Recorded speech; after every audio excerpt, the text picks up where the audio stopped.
got it! Ah! I got it! Hello. Yes? Yes? Sweet mother of double jeopardy backstroking and butterscotch.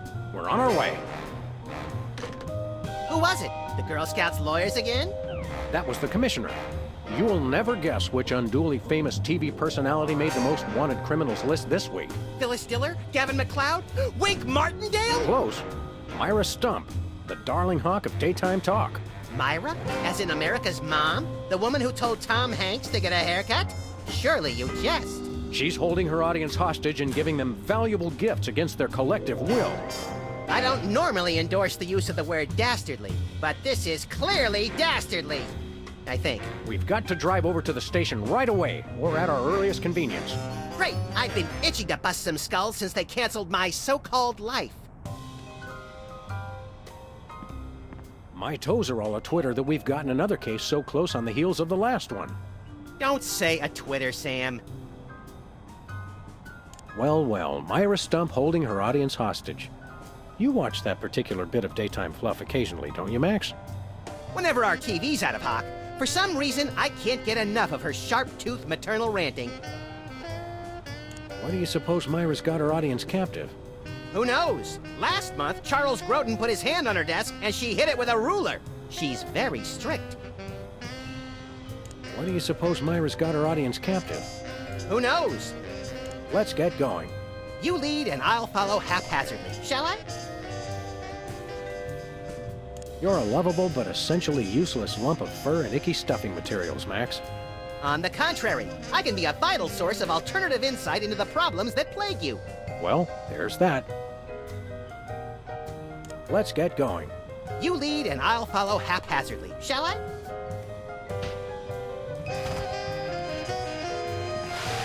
Welcome back, America, to day 3.5 of my most special episode ever. You don't want to miss any of our exciting guests coming up this hour. Plus, everyone in the audience is going to be getting a lifetime supply of non-dairy creamer. We don't need non-dairy creamer. We need sleep. Oh, I see. You were all thrilled when I gave you cars, then all-expense-paid vacations, and then home entertainment centers, but now, after I worked so hard and sacrificed so much, you'd rather sleep. It's all about you, isn't it?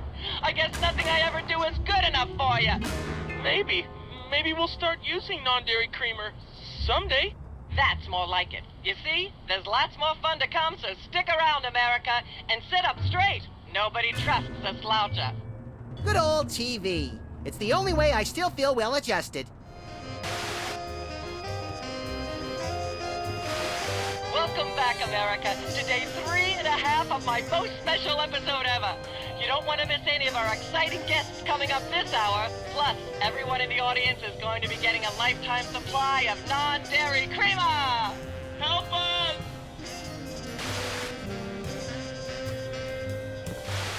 Welcome back, America. Help!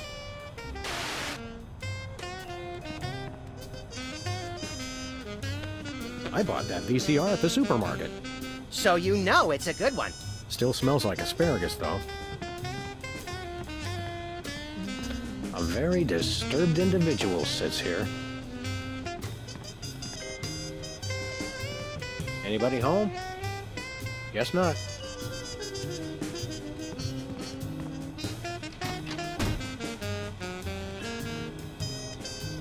Ah, Brady Culture's hair. It makes for an unwieldy but oh-so enchanting memento of our first case in a long while. He howled like a sick wallaby when I shaved it off him. Good times. We should have Jesse James's hand appraised one of these days. I bet it's especially valuable because it's autographed.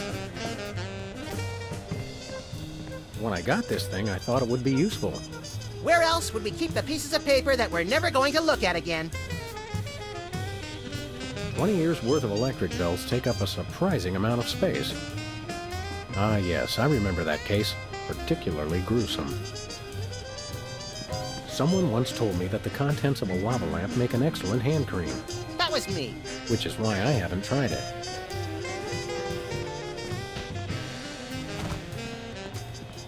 2002 was a great year for calendars. I'm glad we stocked up. We've been going through them at a rate of about one a year since then.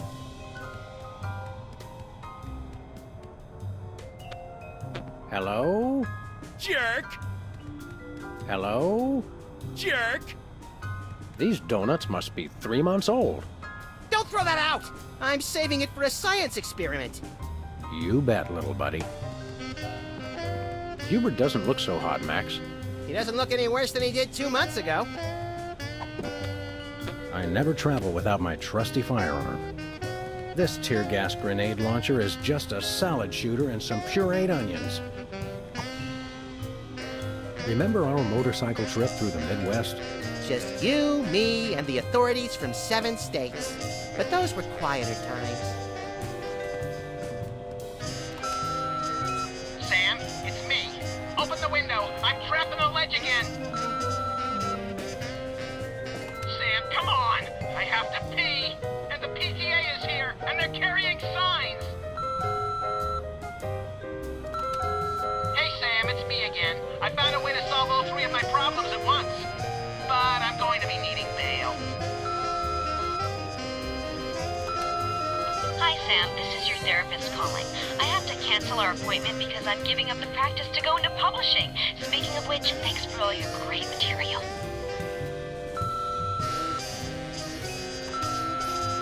Sam, it's me. Open the window. I'm trapped in a ledge. Nothing useful in here. How ironic. Mr. Spatula's looking good today. Isn't he plastic? Where's the rest of the news collection, Max? It's a surprise.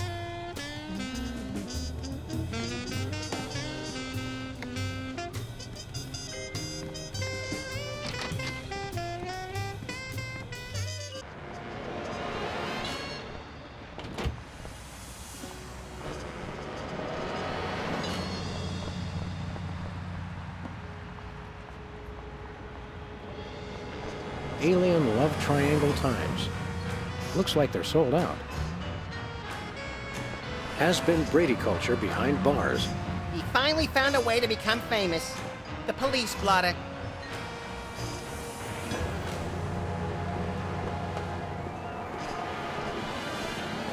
Takes me back to my childhood.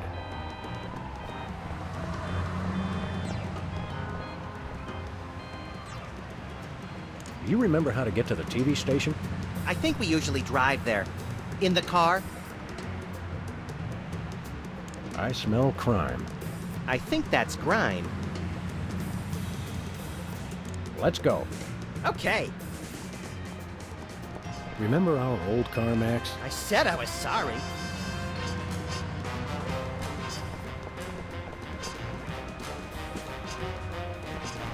It looks like candy, but I'm pretty sure it's fish tank gravel again. I've had worse.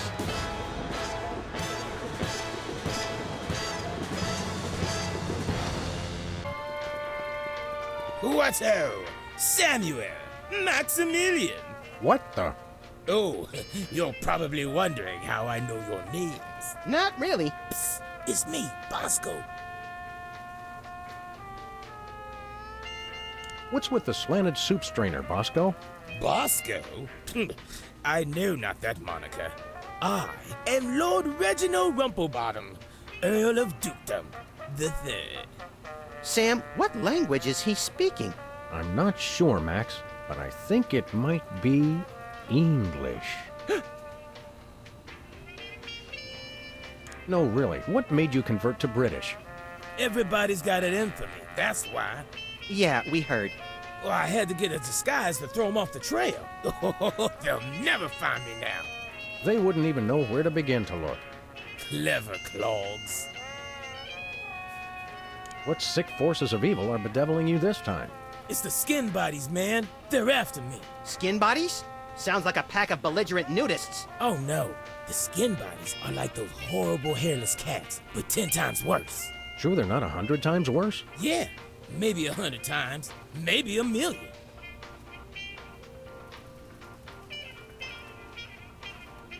These skin bodies, what exactly are they doing to you?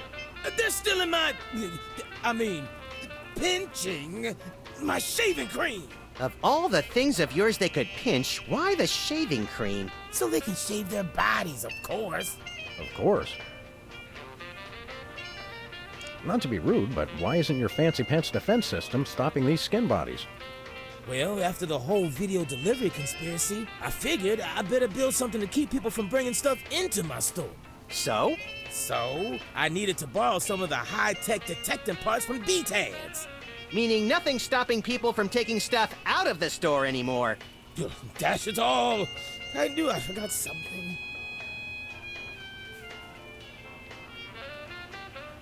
We want to buy something. Yes, quite so, quite so. What have you got? Well, there is still one can of shaving cream the blooming skin bodies haven't gotten yet. Oh, yeah, I love shaving. That's funny. I've never seen you shave. I didn't mean myself. And I have a most peculiar device behind the counter. What peculiar device are you so eager to pawn off on us this time?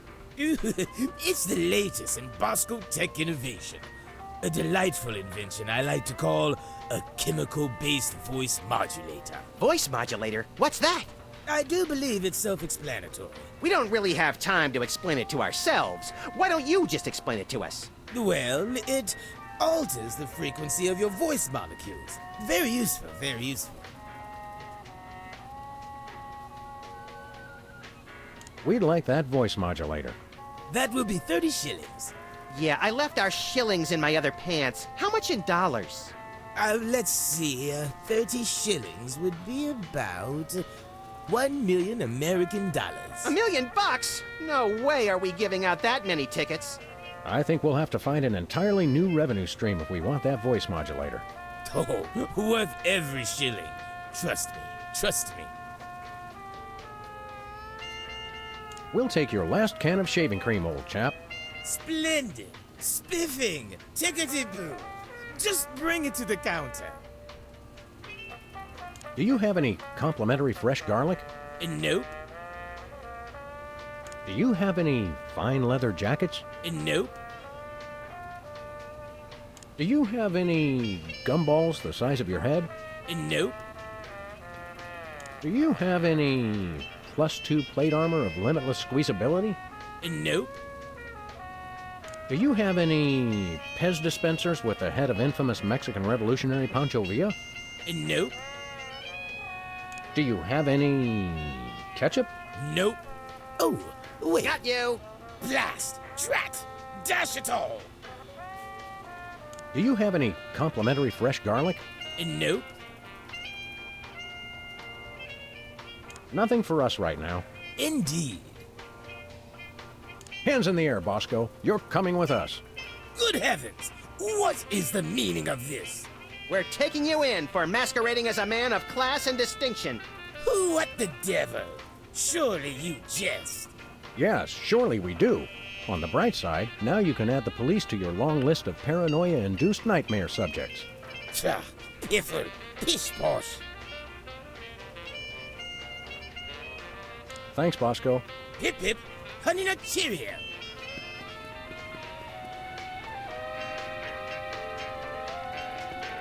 Big smokes. Don't smoke, kids.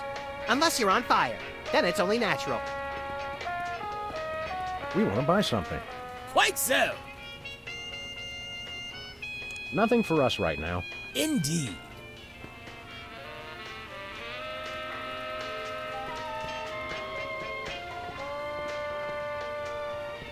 Whipped liverwurst. You want some? Absolutely not. Nothing like a gaggle of security cameras pointed at a guy to make him feel at home. I'm comfortable with it because I'm uncommonly photogenic. Nachos. They're mine, nachos! Stay out of the loo. It's knackered. Say, Max, I am not getting in that thing again. It took me weeks to get the fishy smell out of my fur. tongues placed on freezer become property of Bosco. I got quite a few tongues that way.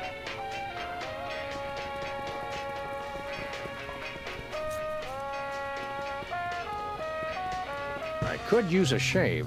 I'll say. Your 5 o'clock shadow goes clear to your ankles. Horse or pig, dog, pig dog, the skin bodies rule the streets. Blast, bugger, blimey, ballers. The little blighter did it again. After him. I mean, tally-ho! Tally-ho! Hey, Bosco. The law enforcement here in the States really is pathetic. Fetch my shaving cream, you cags. We've got skin bodies to chase, Sam.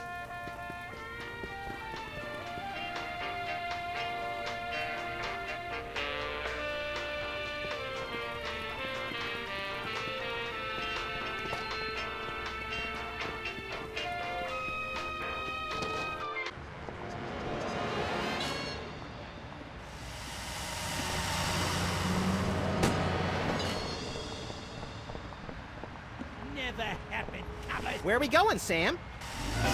The skin bodies can't be stopped. Hey! After those rats!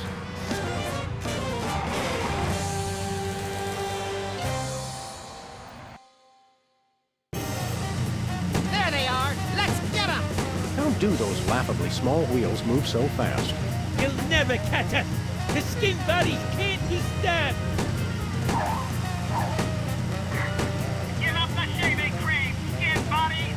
The skin bodies don't give in to nobody.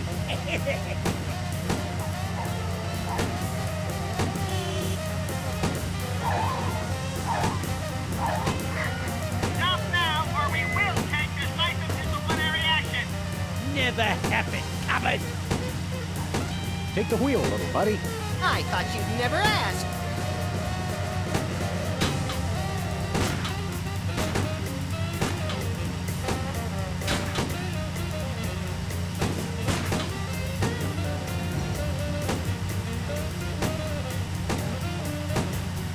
Shoot him, Sam! I'm trying, but they have good reflexes.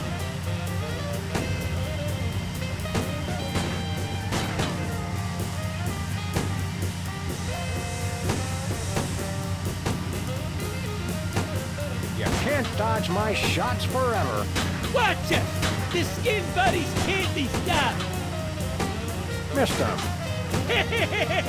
The skin buddies can't be stopped.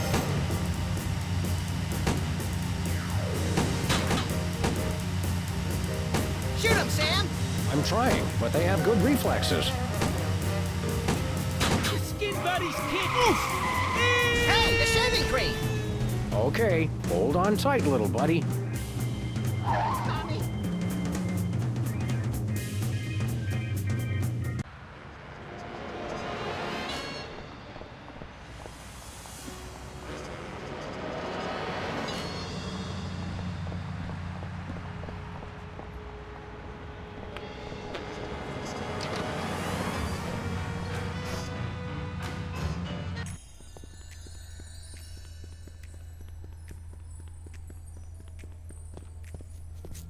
Sam! Max! How nice to see you! I don't suppose you have any candid photos of little green men feeling frisky, do you?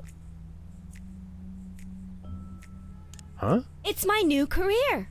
I'm a tabloid publisher specializing in the thoughtful analysis of groundbreaking news of interest to myself and others like me. What's it called? The Alien Love Triangle Times. So you're a publisher now? What happened to psychotherapy? I've always had a fascination with the suppressed and the sensual, and for telling people too much about both. Publishing the Alien Love Triangle Times is a logical extension of all my previous careers. Except maybe Vatican spokesperson. Are you doing any psychotherapy on the side? Only on space aliens. I guess that narrows your clientele quite a bit. No, not really. What was it you said about a photo? My new tabloid, the Alien Love Triangle Times, needs a cover photo of an extraterrestrial biological entity, or alien as the unwashed masses calls them, caught getting cozy with some of the locals. Sybil, I'd like the record to show that although I support you as a friend, your latest project makes my skin decidedly crawly. Me too, and I like it. How about a quick analysis, for old time's sake? Oh, all right. Think of a number between 1 and 4. 3.5. Sounds like inverse paranoia to me. What don't you mean by that? I thought so. So you're looking for a cover photo of little green men canoodling, right? Yeah, though I'm kind of desperate at this point. Basically, I can use anything as long as there are 3 beings in the shot and at least one of them's an alien. It is the alien love triangle times, after all. Got it. There's nothing like good, hard-nosed journalism. You said it. It's time to find out the real answers to the real questions. Like, what did those poor cattle do to deserve that? No. What do aliens do for romance? Do they love? How do they get their otherworldly thrills? By playing slots in Keno? That'd explain why they're always seen in Nevada. Have you learned anything interesting since you started this, magazine? I learned why Elvis had such an otherworldly voice. Elvis was not an alien. Sure he was. He just wore makeup to cover his emerald green skin. Frankly, Sybil, this project is disturbing, as well as distressingly intimate. Like seeing Stephen King getting a hot butter massage. Oh, you saw last week's issue. Is anybody else an alien that we might not know about? Dr. Phil. Well, that goes without saying. Is anybody else an alien that we might not know about? Yes. Is anybody else an alien that we might not know about? Yes. So you're looking for a cover photo of little green men canoodling, right? Yeah, though I'm kind of desperate at this point. Basically, I can use anything as long as there are 3 beings in the shot and at least one of them's an alien. It is the alien love triangle times, after all. Got it. How about another quick analysis? Oh, all right. Think of a number between 1 and 4. 1. You're harboring feelings of guilt over previous feelings of remorse. That's so true. How about another quick analysis? Oh, all right. Think of a number between 1 and 4. 2. You're selectively audio averse. I don't like the sound of that. How about another quick analysis? Oh, all right. Think of a number between 1 and 4. 3. You have boundless apeirophobia. What's that? The usual. So you're looking for a cover photo of little green men canoodling, right? Yeah, though I'm kind of desperate at this point. Basically, I can use anything as long as there are 3 beings in the shot and at least one of them's an alien. It is the alien love triangle times, after all. Got it. We'll be back. Keep watching the supplies.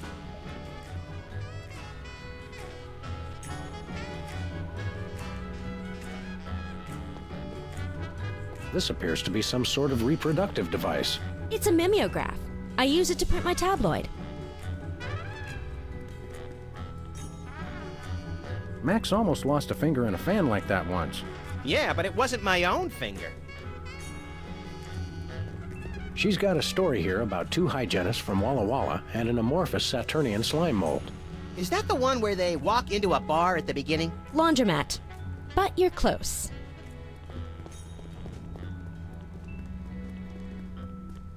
Is this the kind with aloe in the sheets for extra softness?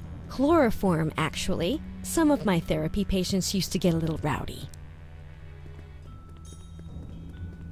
It's getting late. Hey, Sam, if it's always getting later and later, then how come it's early sometimes? That's one of the great mysteries, little buddy. Nothing useful in here.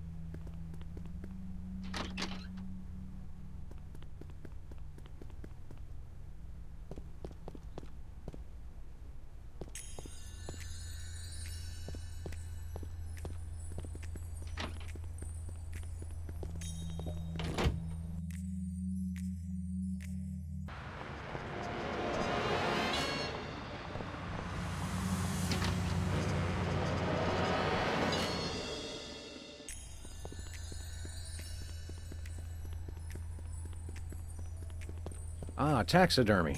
The dead are truly the kitsch of the living. And vice versa. You're an unfathomable well of something, Max.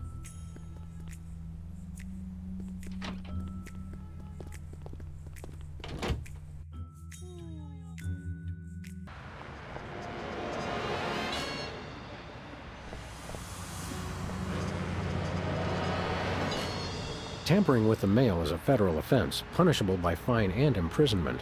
As we found out after the incident with the garden hose. Ah, memories.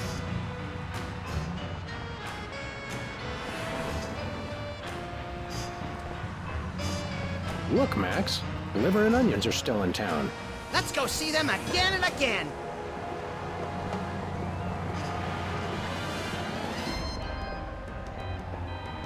Where are we going, Sam? The TV studio. Goody!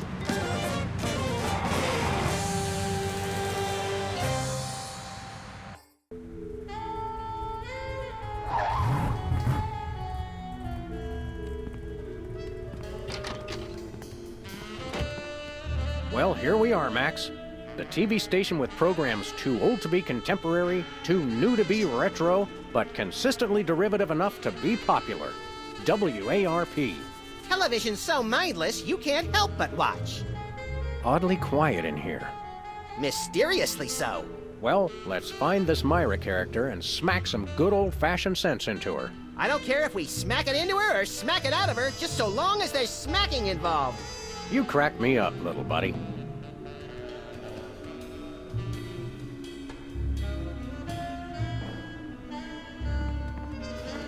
There's only one explanation for a propeller on the wall.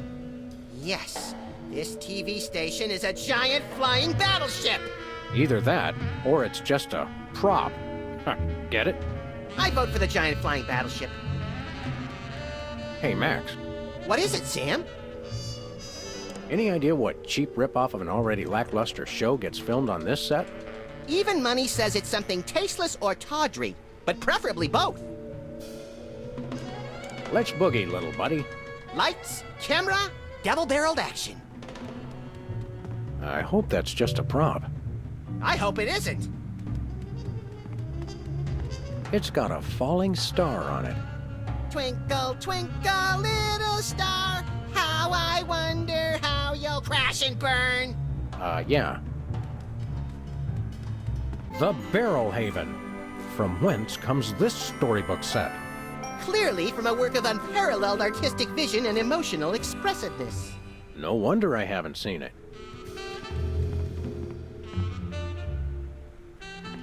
Hey, even the scaffold is just a prop. Yeah, from that show about the TV crew that solves crimes around the station using advanced forensics and overly dramatic reenactments. Come on, who ever heard of a crime at a TV station?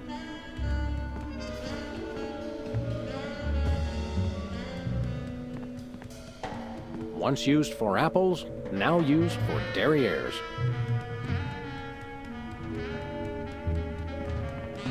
Midtown Cowboys, that-a-way.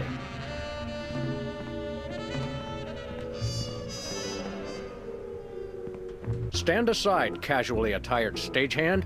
We're Sam and Max, freelance police.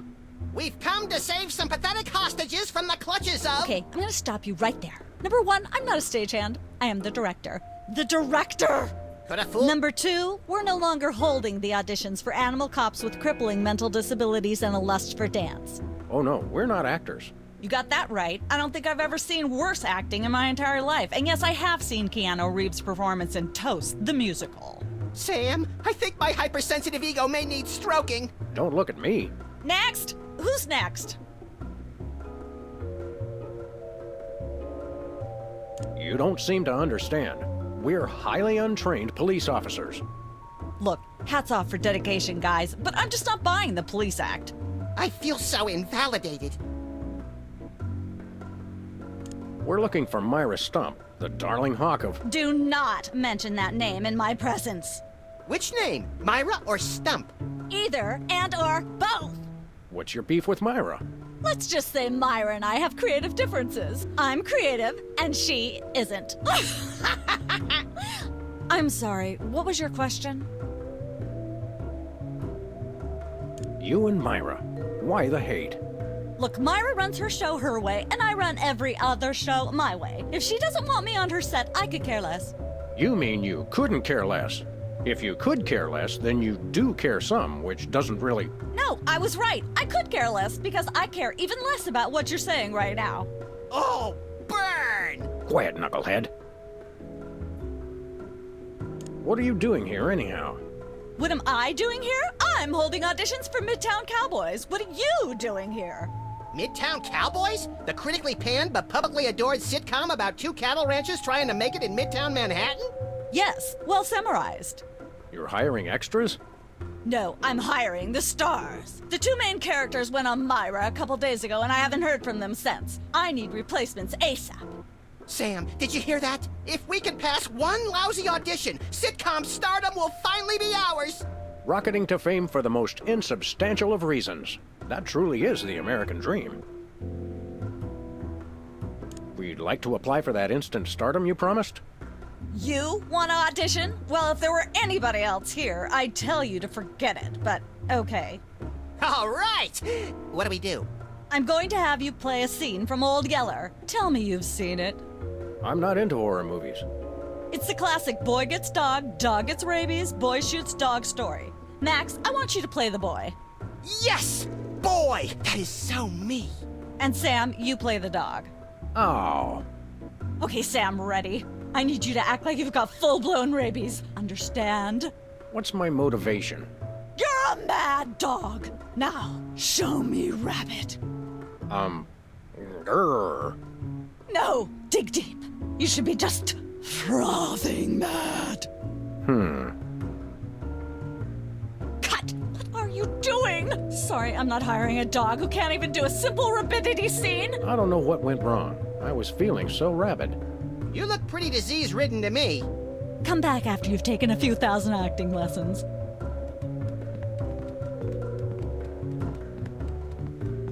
Hey! Actors only back there. But we're police. Yeah, I'm sure. You never know when a little shaving cream might come in handy. That's more fun when somebody's watching.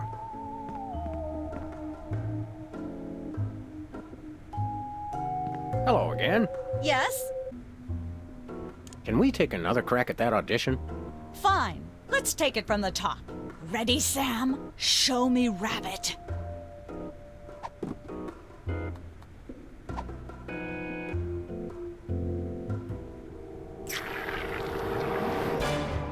Brilliant! Now that's what I call diseased. Thank you, thank you. First off, I'd like to thank all the little people who... Zip it. Okay, Max, you've just realized your dog is walking death, and you'll have to put him down for the good of society. Really? You're sad, you're despondent, you're grief-stricken. Now, show me the emotion. Boo-hoo? You call that emotion? I've seen Myra show more emotion, and she ought to be declared a national Botox reserve. Grief, I said. Give me grief.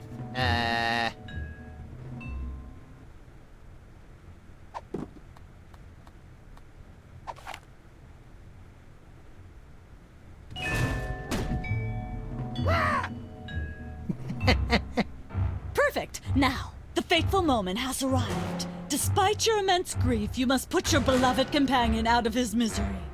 Okay. Uh-oh.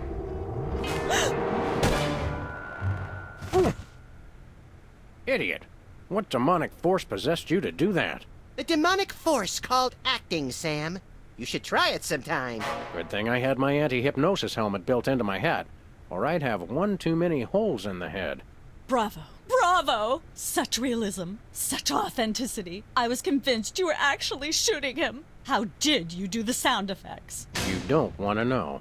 The search for the Midtown Cowboys is over. You're hired. Head to the set next door and we can begin filming immediately. Let's hurry, Sam. We only have 14 minutes and 55 seconds of fame left.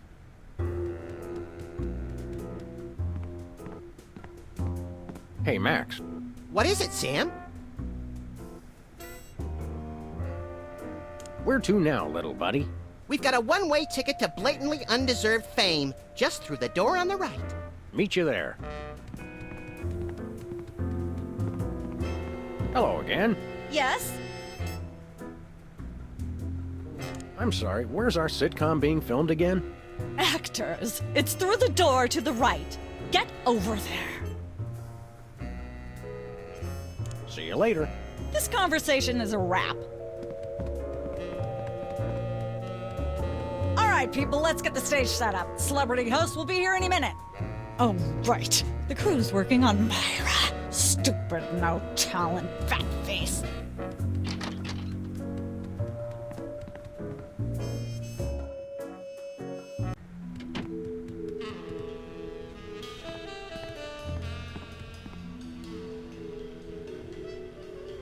Weren't you just...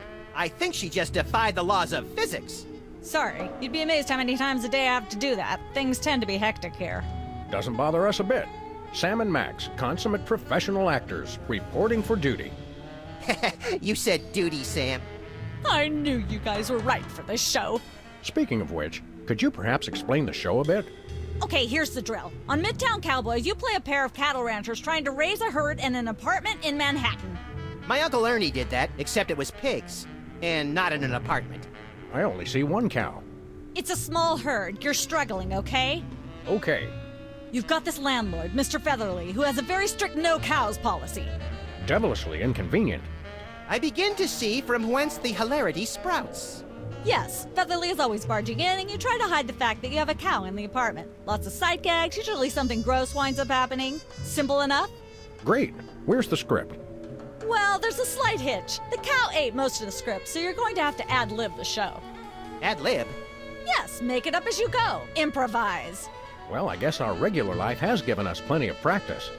Don't worry, you'll be working with Philo Pennyworth, who plays Featherly. He's a brilliant actor, classically trained, Globe Theater and all that. Just set him up to do something funny, and he'll handle it from there. Check. Anything else? Actually, yes. We did save one line from the script, and it's really important to work it in, because it's the product placement that pays for the whole show. One of you will have to say the line. Me, pick me! All right, Max, your line is this. Better get the serious toothpaste. I like it already. Remind me what that charmingly peculiar line was that you wanted Max to say? Better get the serious toothpaste. Oh, yeah. I'm a little confused. What does toothpaste have to do with cows? The Serious Toothpaste Company sponsors the show, that's what. So we've got to find a way to use that line. Every episode? Every scene. Can we take 5? The Screen Actors Guild will break my knuckles if I say no, so go ahead. Let's take 5. Sure.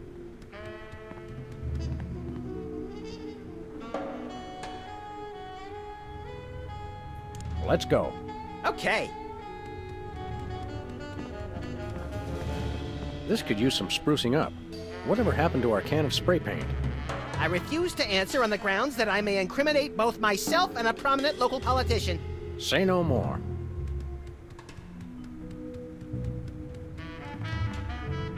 Hello?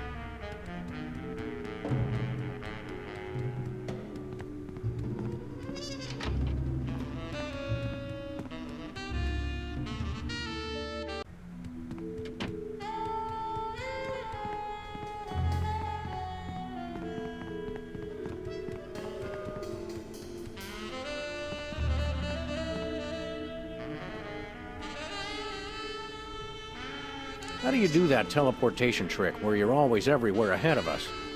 Trade secret, honey. See ya. Probably.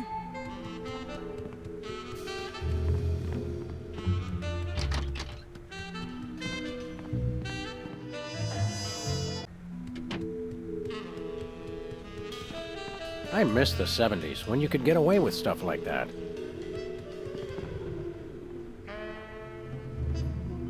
I shouldn't fool with the set while we're not taping the show. Hey, bossy. How convenient. This way we can shoot a TV show about people watching a TV show. And if the show they're watching is the show of themselves watching, the universe could fold in on itself and explode. Best leave it turned off then. These are all thesauri. Who decorated this set? English majors working for peanuts, as usual. Competitive horseshoe skipping is a thrilling test of accuracy, strategy, and strength. Even more so if the horses are still attached. Some say that's the only way. Ah, nature. In Manhattan, this counts as a view. If there's a leak, it counts as a water view.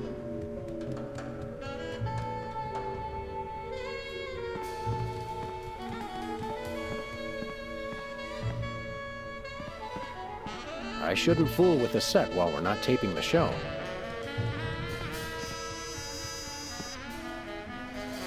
Hi, Mom.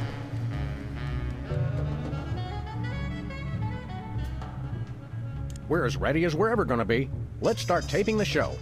Okay, now remember, your landlord's at the door, and you don't want him to know you've got a cow in there. Ready? Action!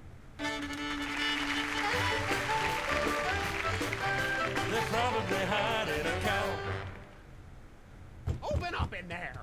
I know you're hiding a cow! Hey, bossy.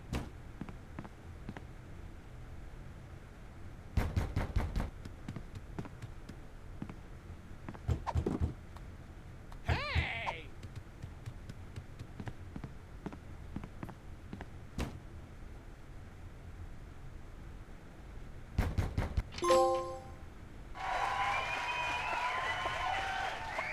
Aha!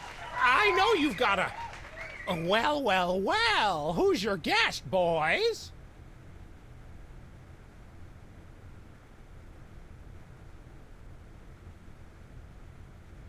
It's jolly old St. Nick. It is? Oh, Santa! I want a new semi-automatic pistol with armor-piercing bullets, laser scope, and a picture of Jennifer Lopez engraved on the handle. It's not really Santa Claus, butthead. You're shooting a TV show, remember? Cut! Please don't say cut. That's my job. How am I expected to create art if you're not even going to try to perpetuate the farce? He's right, guys. You can do better than that. Let's get the set back the way it was.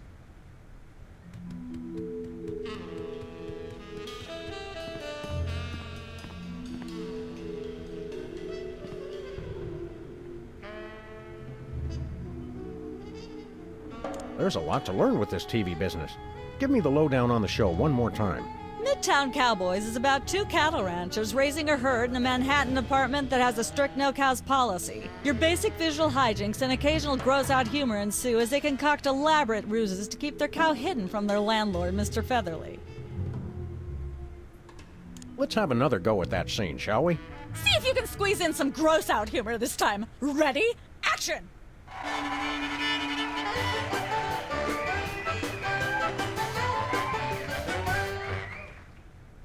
Open up in there! I know you're hiding a cow! Quick, do something funny. Hey, comedy's hard work. Let there be light. Hey! Just a second, Mr. Featherly.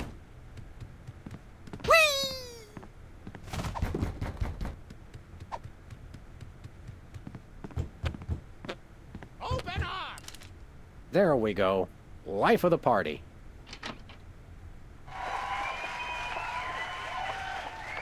Aha! I know you've got a... Well, well, well. Who's your guest, boys? This is the French chef we hired to satisfy our inexplicable, insatiable craving for omelets and duck à l'orange. And frog's legs. I like mine extra crispy. Oh, a French chef, eh? I love French bread and French fries. I went to Gay Paris one time myself, you know. It was back in my army days.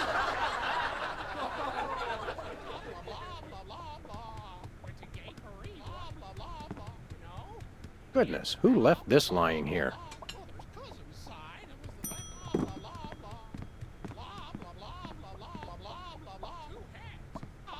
I don't care if it is just a prop. I'm not touching that with my bare hands.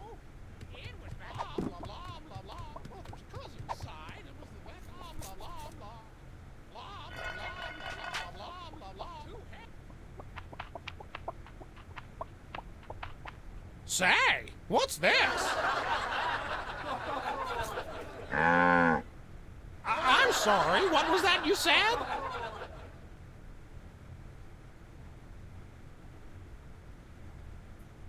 He said moo goo gai pan.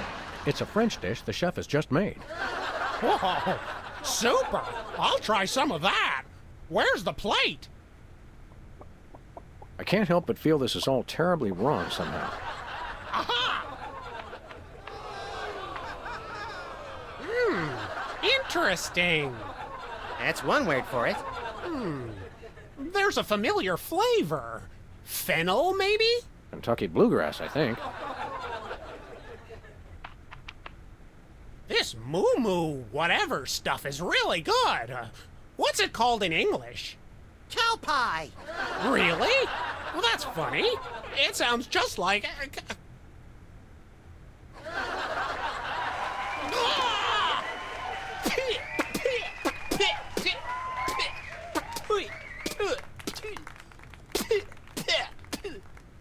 Now? Now. Better get the serious toothpaste. Zoom in and cut. Phew. That was comic gold. The network is going to love it. Naturally. I'll be in my dressing room refreshing my muse. Don't call me for at least an hour. Nice work, you guys. Here's a clip for your reel. Thanks. Let's get the set back the way it was.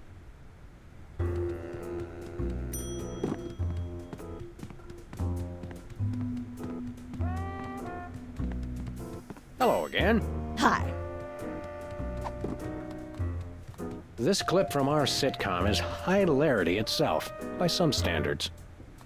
You never know when a little shaving cream might come in handy.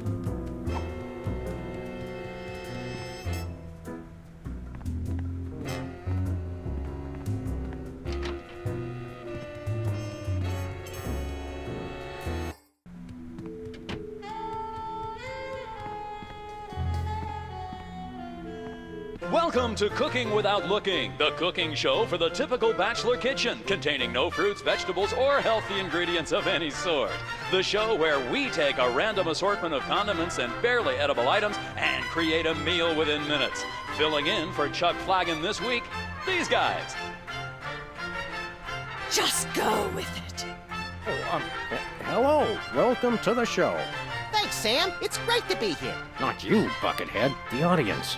Oh, greetings, worshipful fans. Remember, the only reason I'm on TV is because I'm better than you.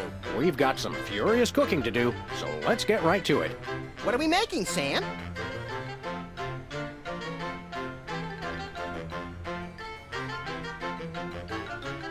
Today we're baking a cake. Let's visit our rack of ingredients and add flavoring to the flavoring pail. I'm pretty sure that's a pot, Sam. Max, let's leave the cooking to me and the eating to you. Make sure to include red dye number 2. If there's not at least some possibility of malignant tumors, it's not real bachelor cooking. Now, do we broil it, Sam? Right you are, little buddy. Into the oven it goes. And, through the magic of TV cooking show time, one gorgeous, delicious cake. Ready to be binged upon or shared amongst friends. Oh boy, let's take it with us. I made this cake myself. Welcome once again to... Thank you. We're making a delicious casserole. Let's just go to our trusty ingredient rack and select some savories for our all-purpose thingamawatsit. It's a pot, Sam. Sure it is, little buddy. And you're a kettle.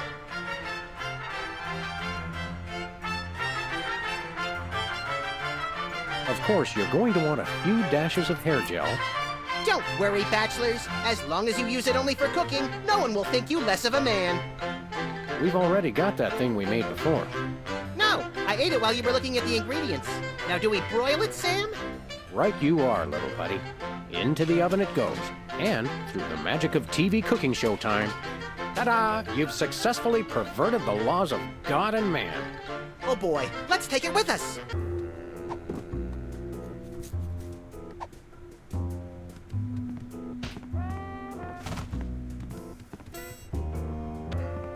How'd you like something to eat?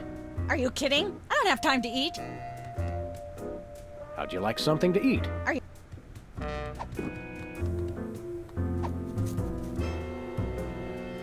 What's the story with this show? Cooking Without Looking? It's a cooking show aimed at motorhead bachelors who have never seen the inside of a grocery store. Is there a big demand for that? You'd be amazed. How do you keep it so clean in here? The complete absence of anything resembling food is helpful.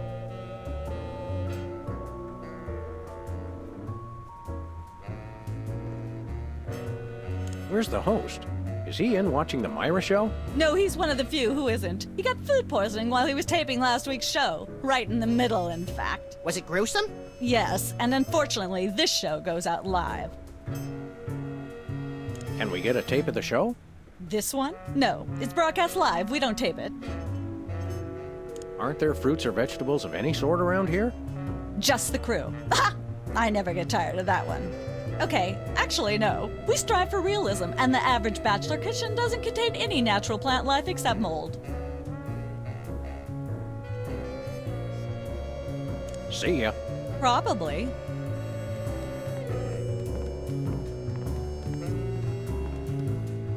Hey, Sam, can I? No. This fridge isn't even a fridge. It's a fake. It's like a scene from Heidi. How does that bird manage to stay still for so long? That's quite an assortment. They must have scoured every toxic waste dump in the state.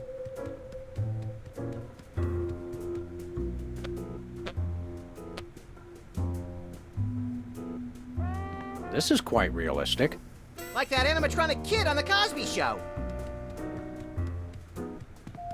Welcome once again to Cooking Without Looking, the show where we use absolutely no natural ingredients whatsoever and still make something you guys can choke down. Filling in for the inconveniently food-poisoned Chuck Flagon, these guys. Thank you, and welcome to the show. What are we making this time, Sam?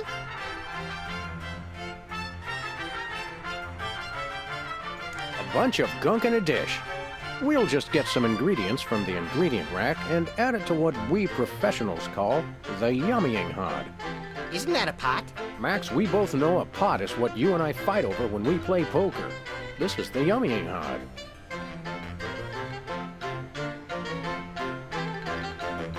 Make sure to include red dye number 2. If there's not at least some possibility of malignant tumors, it's not real bachelor cooking. Every meal has to include some of the standards, like monk paste. Don't forget that saying, monk paste for the taste, Pope Fest for the zest. We've already got that thing we made before. No, I ate it while you were looking at the ingredients. Now do we broil it, Sam? Right you are, little buddy. Into the oven it goes. And, through the magic of TV cooking show time, ta-da! You've successfully perverted the laws of God and man. Oh boy, let's take it with us.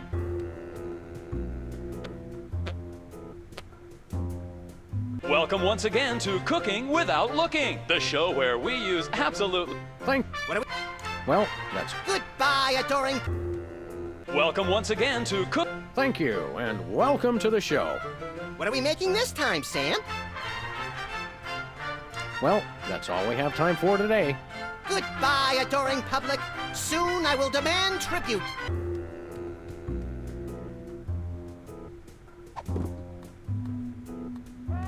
I can't even remember what I put in this stuff. Welcome once again to Cooking Without Looking, the show where we use absolutely no natural ingredients whatsoever and still make something you guys can choke down. Filling in for the Thank you. What are we making? Today we're baking a cake. Let's visit our rack of ingredients and add flavoring to the flavoring pail. I'm pretty sure that's a pot, Sam. Max, let's leave the cooking to me and the eating to you.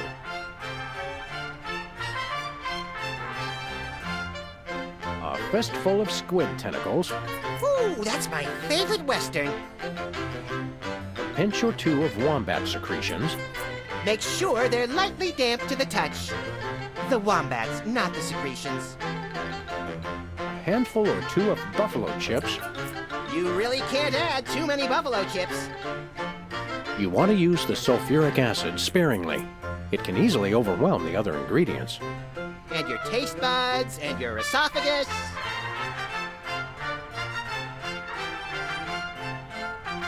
You want to use the sulfuric acid sparingly. It can easily overwhelm the other ingredients. And your taste buds and your esophagus. Of course, you're going to want a few dashes of hair gel. Don't worry, bachelors. As long as you use it only for cooking, no one will think you less of a man. Every chef has a signature ingredient that no one has ever heard of or used. Mine's MSG. If you put in enough that you feel a burning sensation in the back of the neck, forearms, and chest, you're just about there. Can we say enough about roofing tile shards? Obviously, we can. A dash of pink mink oil is a must. Nothing says I last ate real food in the 80s like the inclusion of something pink. Of course, it wouldn't be real bachelor cooking without tweed. Bachelors, here's a tip. Tweed isn't just for cooking. It also makes a great toupee. No more than a dash of uranium pellets. They also go great in Chex Mix. You'll want to crush up some dried dingo kidneys. Come on, bachelors. You know you have them. Look under the sofa cushions.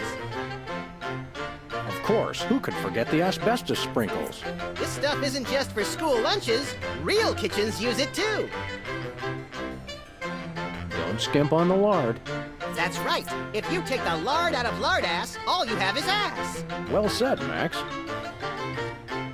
Every meal has to include some of the standards, like monk paste. Don't forget that saying.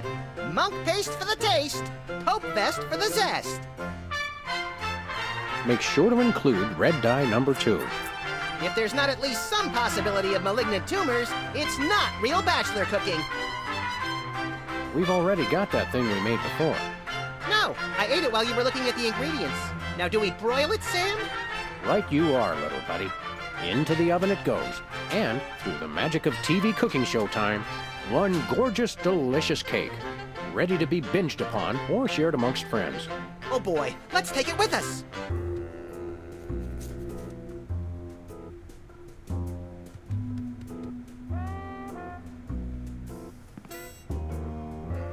Does this place remind you of anything? No, wait! Yes! This is the kitchen set from Hop Along Placidly! They probably got a good deal on it after the Pancakes for Play scandal. I missed that show and its masterful constant use of miscommunication as a comic device. Do you smell something burning? Sorry. Oh. Cooking is kind of fun, isn't it? I like the part where they let us keep what we cook. Let's make nitroglycerin. Maybe next time. What do we do now? Make food? Brilliant. Let's accomplish things now. Oh, all right. If we must.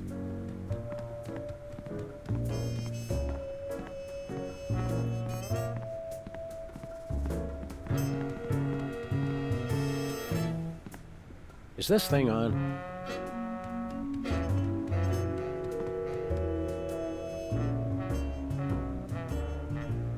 Aren't there fruits or vegetables of any sort around here? Just the crew. I never get tired of that one. Okay, actually, no. We strive for realism, and the average bachelor kitchen doesn't contain any natural plant life except mold. See ya. Probably.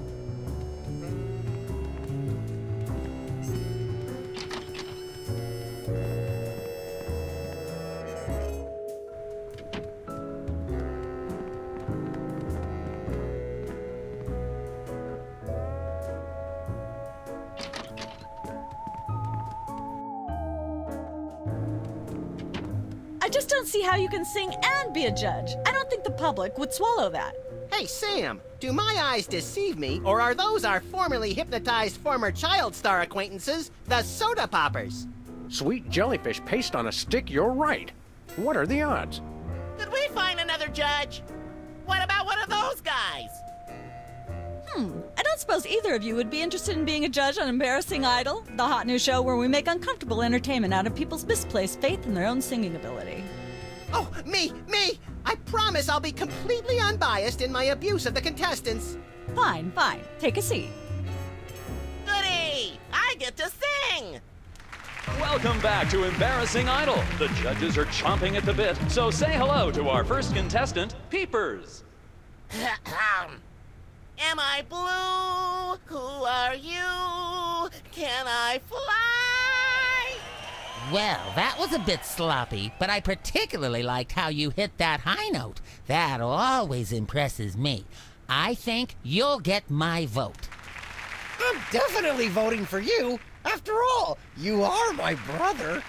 Very impressive. You sound almost exactly like a sick cat being dragged through rusty farm machinery. But this is a singing contest, so I think I'll have to vote for someone else. Is there anyone else? Not so far. Yay!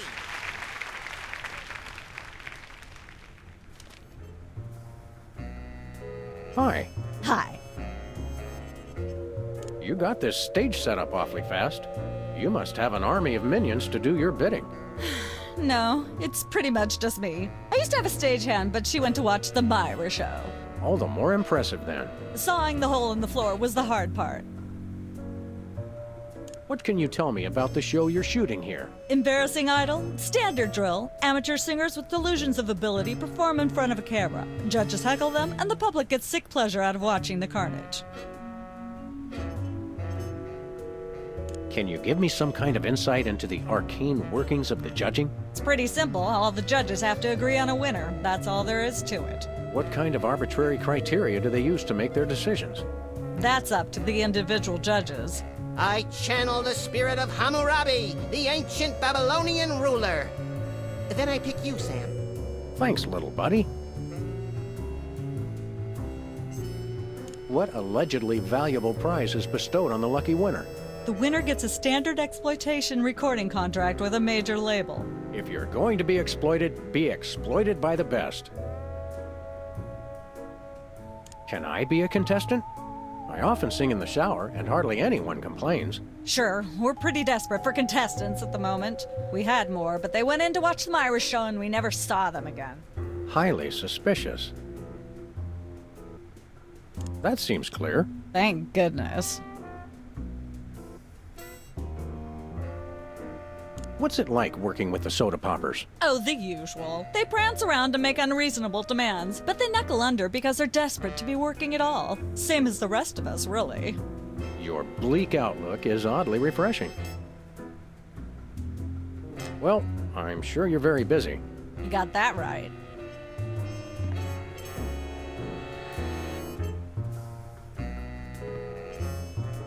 Hi, Mom.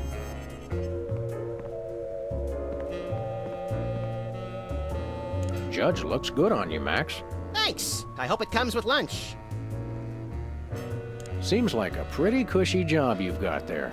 I hope somebody else comes to sing soon. I've got scathing insults and bombast that are itching to claw their way out of my throat. How is that any different from normal? It'll be on TV. Don't let your passion for overzealous criticism get in the way of our primary goal here, little pal. I already forgot what that is. Myra Stump, holding the audience hostage? Oh, right. Sometimes my sponge is a little leaky. A fact I know all too well.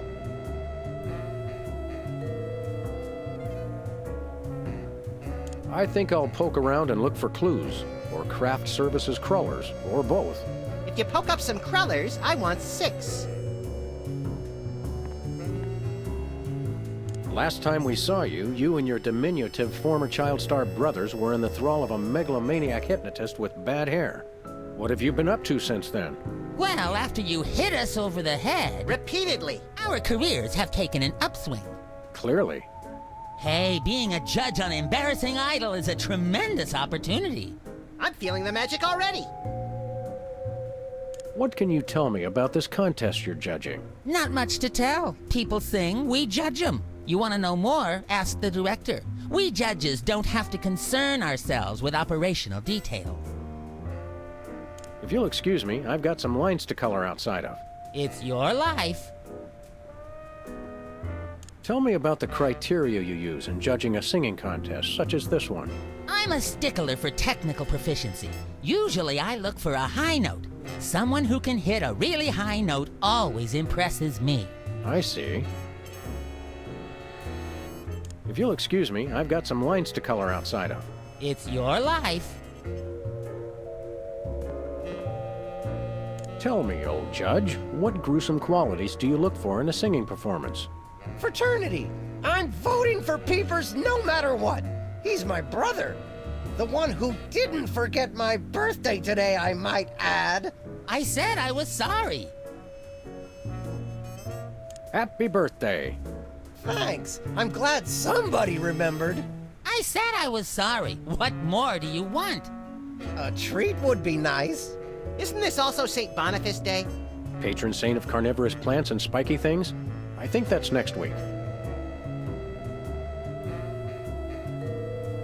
What kind of perks go with this gig? Do you get fancy dressing rooms and candy sorted by color? Ooh, craft services food. Have them bring me a roasted Canada goose stuffed with lightly bruised olives, please. Not likely. I ordered a cake for my birthday, but they never brought it. I think the craft services crew all went in to watch the Myra show, like everybody else. All we got was a basket of tomatoes. Ugh. Remind me again how you go about judging a singing performance? I listen very carefully to the tonal qualities of the singer's voice, and then I vote for my brother Peepers. Commendably impartial of you.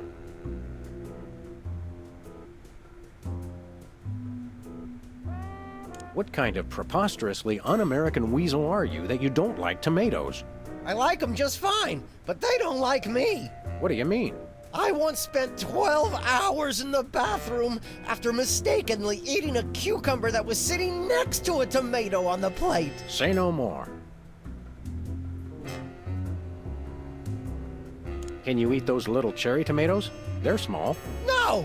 No tomatoes, tomato juice, tomato paste, nothing, or I'll be out of commission for hours. Enjoy your judging. Catch you later. Uh-huh.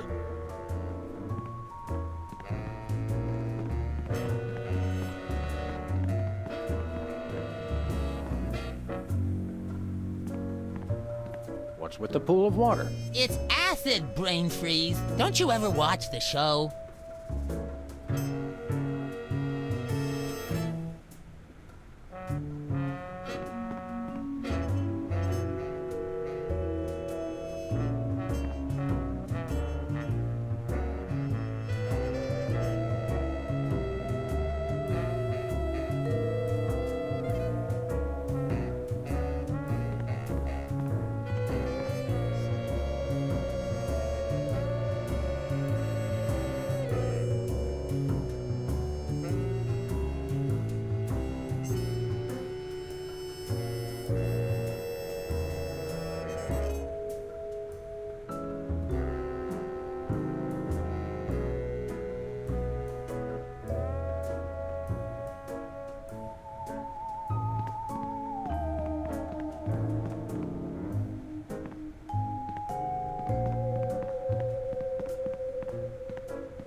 No comment.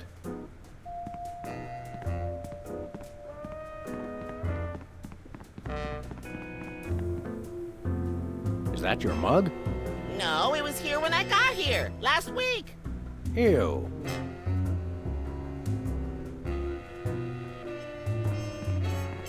Well, well, Peepers, you underdeveloped former non-psychotherapist you. What a treat to run across you again. I'm not sure if I ever properly thanked you for hitting me over the head recently. Repeatedly. No gratitude necessary. Just doing our jobs. Sure. How do you manage to hit those eardrum-scarring high notes? If you're implying that I use any artificial vocal enhancements, I don't. What you hear is pure Peepers. That's almost exactly what I would have said. Really, is there any trick to hitting the high notes like you do? Look, I told you I don't use any artificial vocal enhancement, and I resent the implication. I have a gift, that's all. Your lyrics have an intriguingly vapid quality. Did you write them yourself? Of course! Any similarity to lyrics from other wildly popular songs is meant as homage, not theft.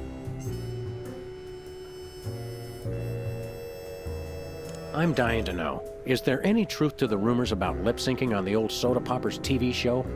We only did that on the released version. I'll leave you to whatever it is you're doing over here. Good luck.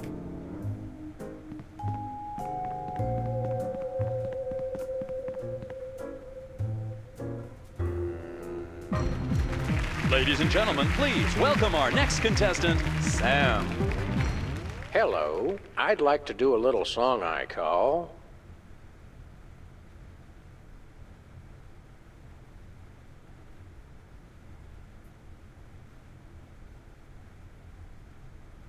Busted Down Hound Dog Blues.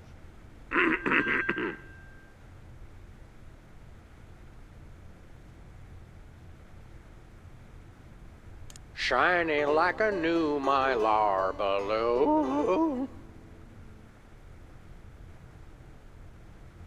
She's at brunch today with some baboon.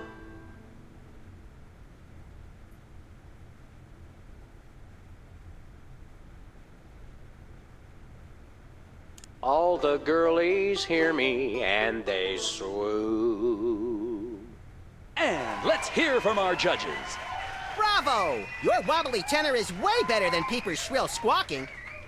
Your stylings are quite interesting, but I noticed you never really hit a high note. Peepers is still getting my vote. You sing beautifully, and your lyrics are enchanting. But Peepers is my brother, so I pretty much have to vote for him. Oh. Remember, folks, on Embarrassing Idol, the decision of the judges must be unanimous. Stay tuned for more exciting action after this. And we're cut. It's okay to sing again if you want to, by the way. Could improve your chances.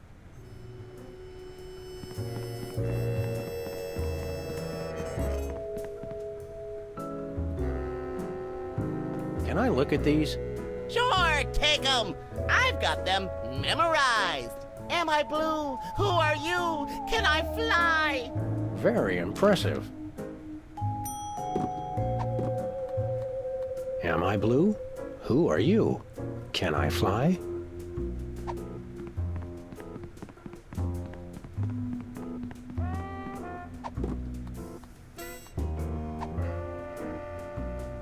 Nah.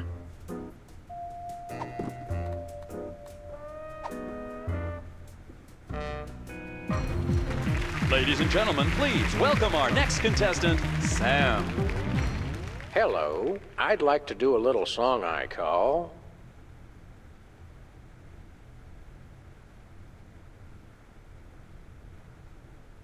Bottleneck on the Freeway of Doom.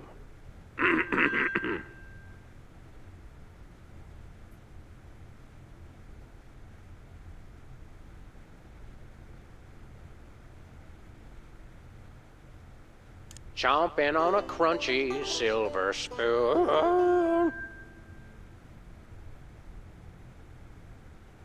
She's the headline, page one, the Tribune. Road to someday, bits of me are strewn. And let's hear from our judges. I admire your courage even more than your singing. You've still got my vote. Thanks, little buddy. Nice, but I'd like to see some technical proficiency. Hitting a high note, for example. As it stands, Peepers still has my vote. I really think you could do this professionally. Thanks. But Peepers is my brother. There's no way I'm voting for anyone else. Okay, I can see that. Remember, folks, on Embarrassing Idol, the decision of the judges must be unanimous. Stay tuned for more exciting action after this. Ladies and gentlemen, please welcome our next contestant, Sam. Hello. I'd like to do a little song I call...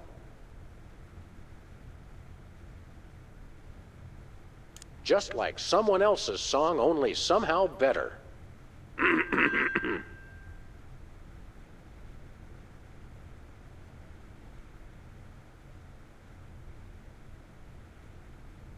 May the starfish justice not impugn.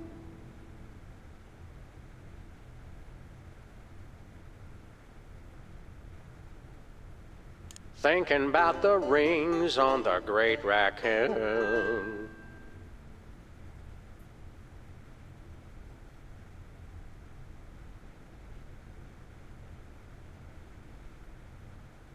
Blowing like a zephyr on a dune.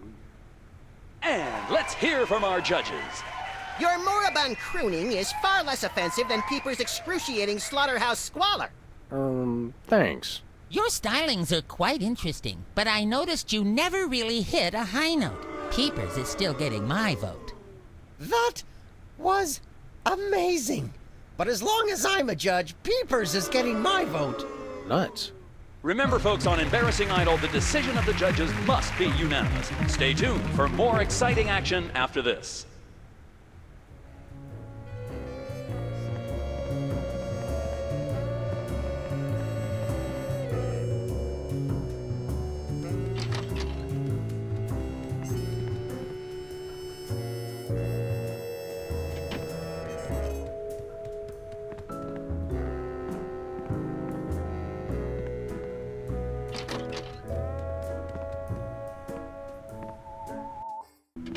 Look, Max, there's the door to Myra's set.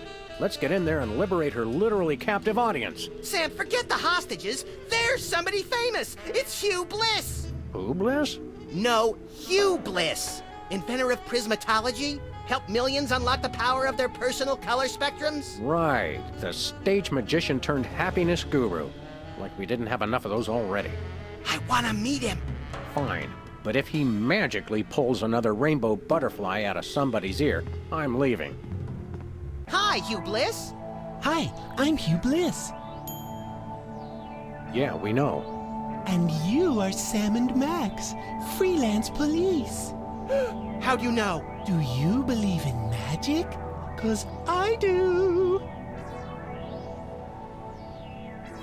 So, Hugh Bliss, what brings you to WARP? I too am here to meet Myra.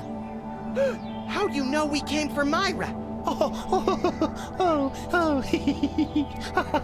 Oh, don't you see? I can read your mind.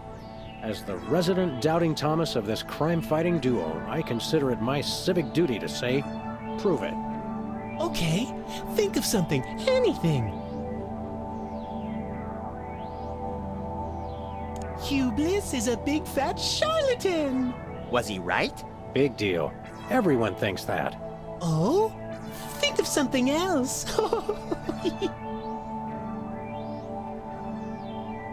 6,373,411.98. Sam? Lucky guess. Was it? Think of something else. Pennies on the eyes of a dead mime. Well? I must have been silently mouthing the words. Really? Think of something else. Enough of this ridiculous farce. Stop it. Do me, do me. Oh my. And that's unspeakably depraved. Yeah, you got it. Wow, you're amazing.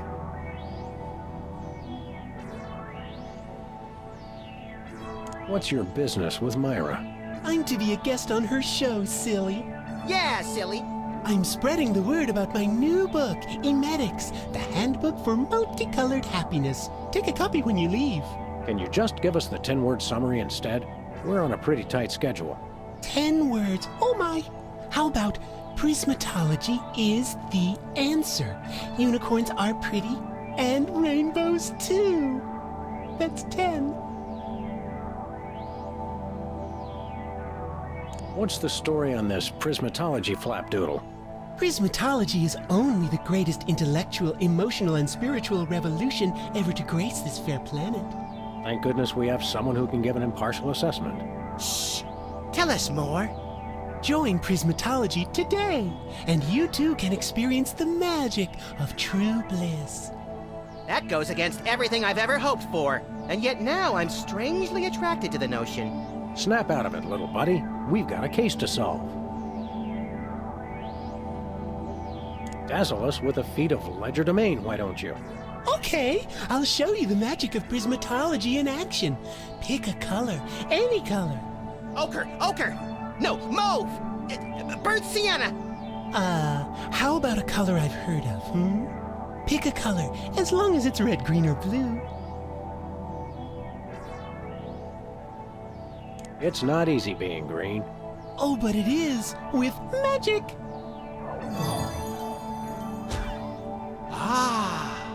I know what you're thinking. Is it real, or is it illusion? I challenge you to change colors again. Okay, pick a color. Any color. Do blue, Hugh.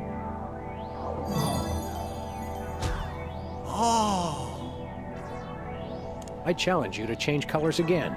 Okay, pick a color. Any color. Red, Fred.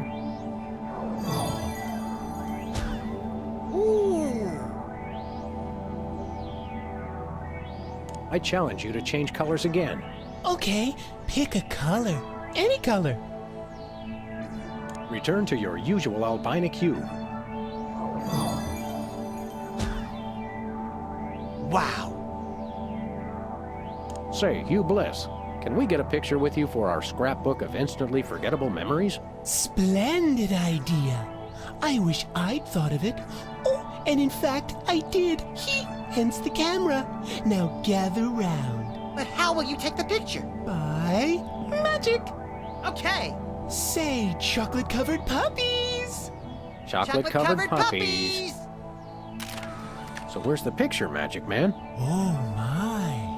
I seem to have misplaced it. Check your pockets. Maybe I left it there.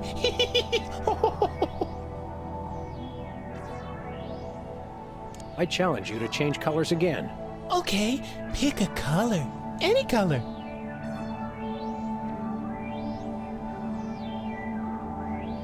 It's not easy being green.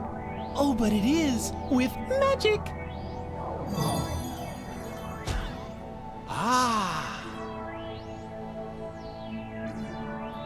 How about another picture, Hugh Bliss? How about this? Instead of a new picture, we'll just recycle the old one.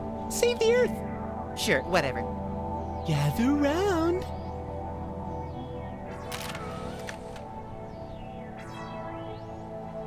Sorry to interrupt your little joy fest, but I've got a situation here. Never fear, pretty lady. Hugh Bliss is here. Yeah. Anyway, our game show host went on Myra hours ago, and he still hasn't come out. Think you could fill in till he gets back? Can a butterfly fly? Yes, it can. Oh, what do I do? When a contestant comes to the podium, just read him a question from the card.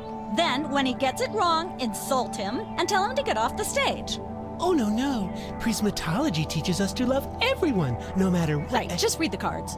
Okay. I still love you.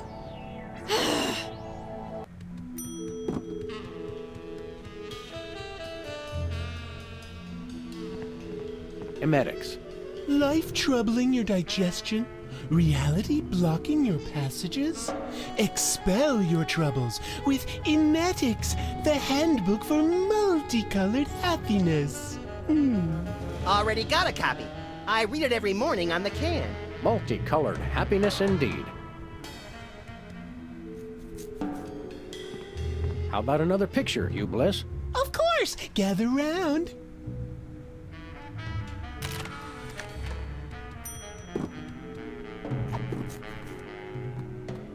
It's a picture of us with Hugh Bliss, and he's green.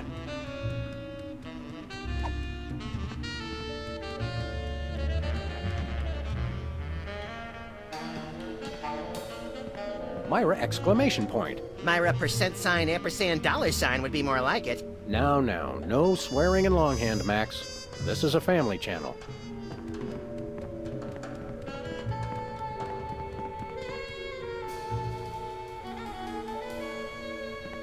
Is this thing on?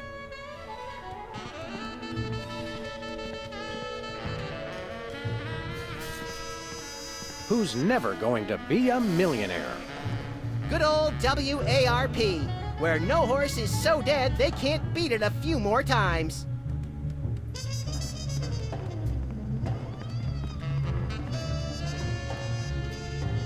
Hi, Mom.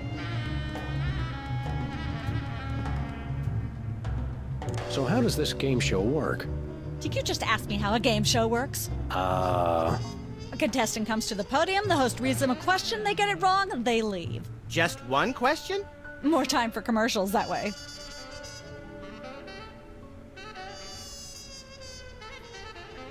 Look over there. It's Myra.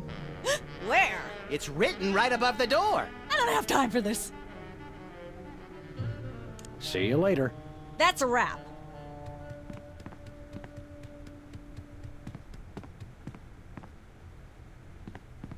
Midtown Cowboys, that-a-way.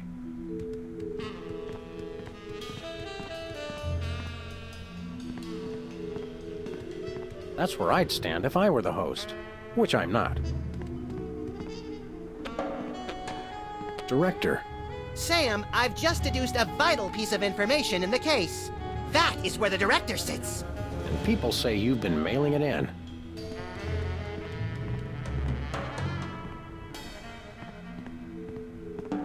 We've got a contestant, people! Hit it! From somewhere deep within the bowels of WARP, it's Who's Never Going to Be a Millionaire? With special guest host, Hugh Bliss. Hi, I'm Hugh Bliss. Our first contestants are a pair of professional freelance police officers. They enjoy firing their guns randomly and running over things. Please welcome Sam and Max. Listen, Sam, they love us! Welcome! You know the rules. If you can answer even one question correctly, you'll walk away a millionaire! Start loading the armored cars, Hugh, because my brain's stuffed with enough worthless trivia to power a small Chilean village for decades. It's true! Okay, are you ready?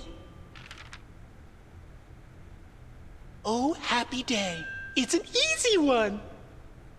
If a man sets out from the Horsehead Nebula in a spaceship traveling at thrice the speed of light, and his father leaves from Rigel too at the same time going half the speed, how many nanoseconds will it be before time paradox causes the first man never to have been born?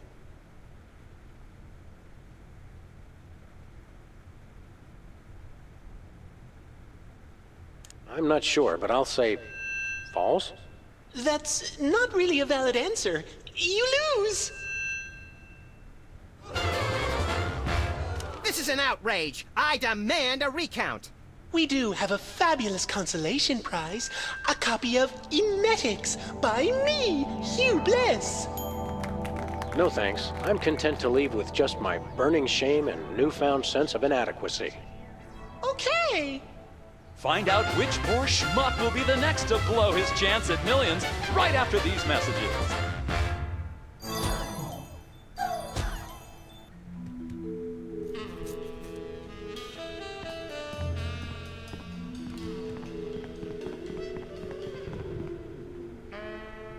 Hi, Hugh Bliss. Hi, I'm Hugh Bliss.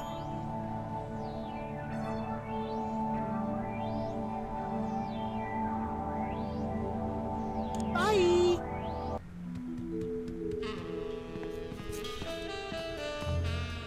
Apparently, WARP can't afford armed guards for their game show questions. That's cheating, Sam. Good thinking. Don't get your pretty long ears in a twist, little buddy. The answers aren't on here. In life, there are no answers, only questions. Another prismatology credo? No, I read that on a cereal box. I'm seriously deficient in riboflavin, by the way. You're seriously deficient, all right.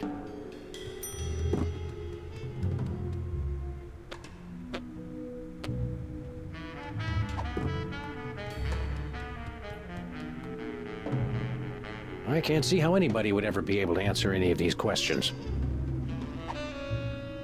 Nope. Am I blue? Who are you? Can I fly?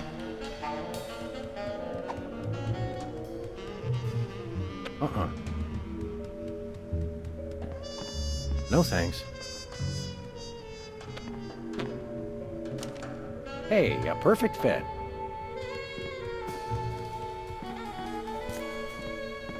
we've got another contestant. Hit it! Welcome back. Our next contestants are these guys again. Okay, are you ready?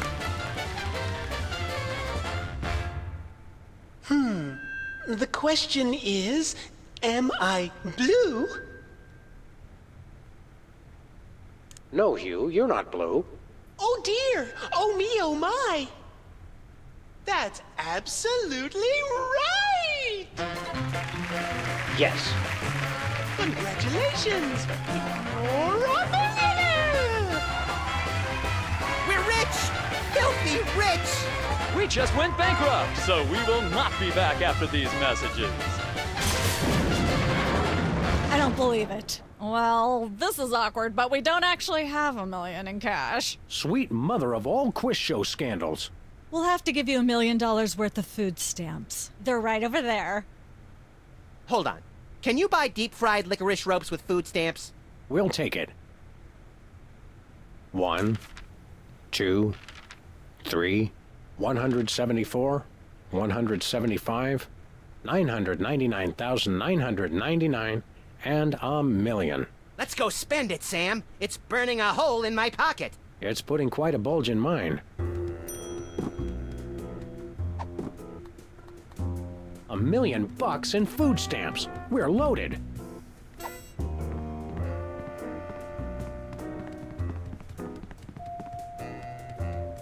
Hi, Hugh Bliss.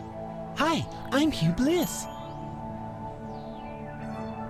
Bye! Whee!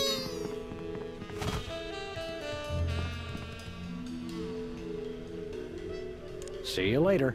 That's a wrap.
Hey guys.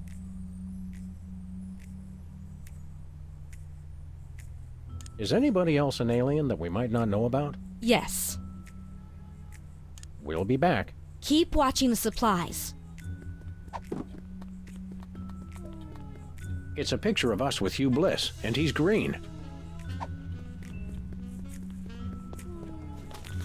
Sam, this is perfect. This photo is a capstone. It succinctly summarizes over 30 years of extraterrestrial-related photographic evidence. Sybil, that photo is a hoax. Exactly. I couldn't have asked for better. Now I can print the paper. Available at newsstands now. Hey guys.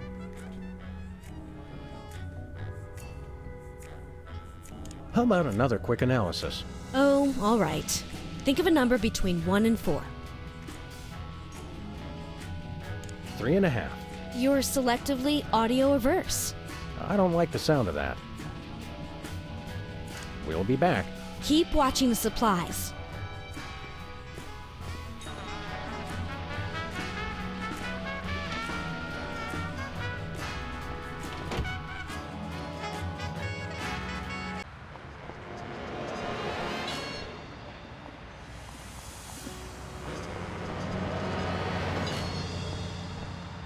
Dead end. One way, dead end. Street signs are such fitting metaphors for the human condition. Remind me to refill your prescriptions.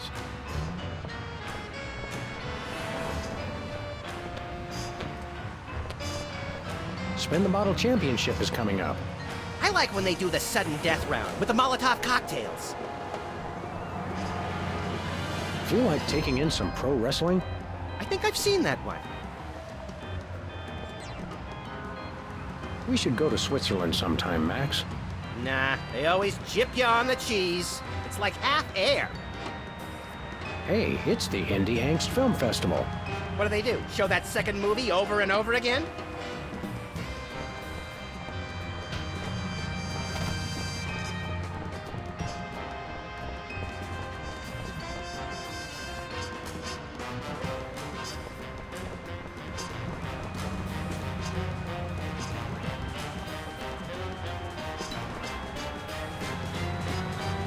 We're famous. Hooray! Can we begin misbehaving now? Begin? Scandalous.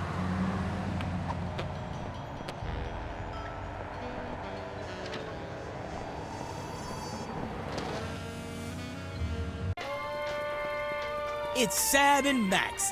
I saw you on the telly.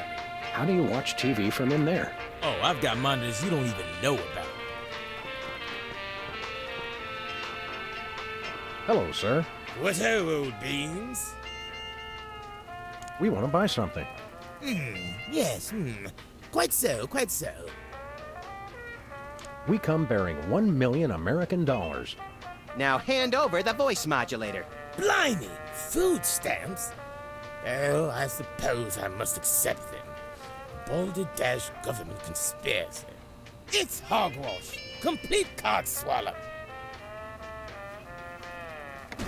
Here then is your chemical-based voice modulator.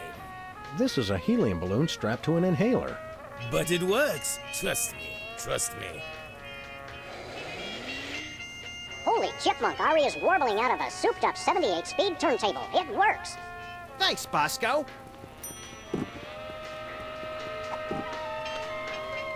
Scandalous. It's basically just a helium balloon, but it does make my voice higher. Hello, sir. What ho, old beans? We want to buy something. Quite so. Do you have any fine leather jackets? Nope. Do you have any gumballs the size of your head? Nope. Do you have any +2 plate armor of limitless squeezability? Nope. Do you have any Pez dispensers with the head of infamous Mexican revolutionary Pancho Villa? Nope. Do you have any ketchup? Nope. Oh, wait. Got you. Blast! Drat! Dash it all! Nothing for us right now. Indeed. Thanks, Bosco. Toodle pip, tinkety talk.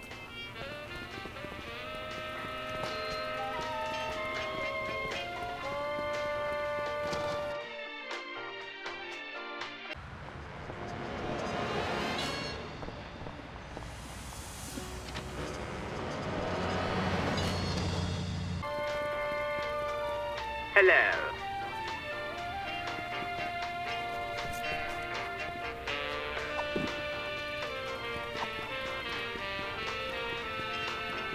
Hungry? Thanks, but I just ate a hot dog.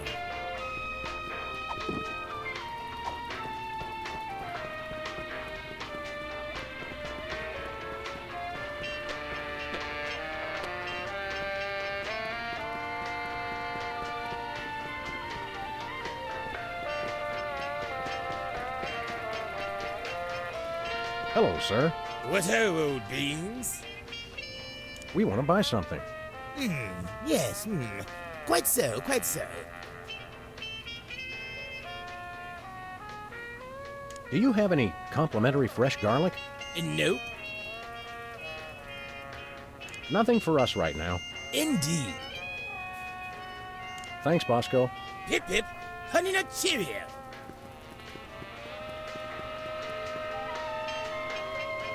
Is that clock correct? Well, it's only got one hand, so probably not.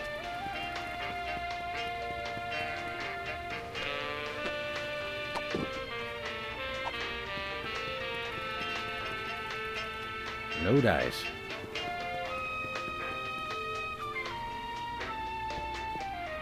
That's taking the no littering policy too far.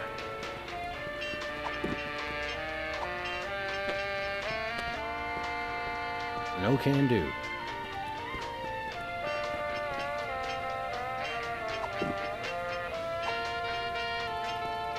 Nah.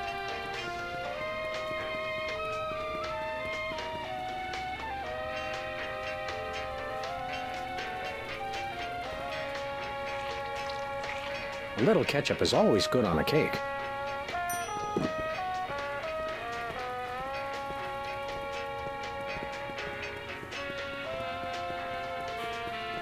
Bathroom terror level. Red, extreme terror. Yellow, lots of terror. Green, probable terror.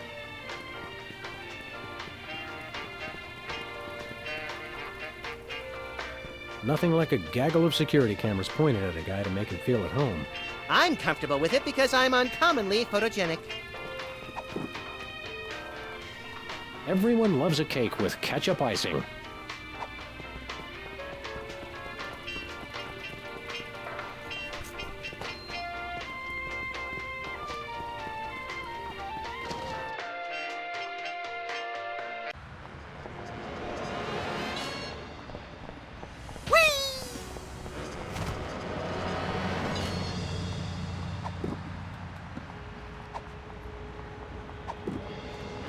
It's basically just a helium balloon, but it does make my voice higher.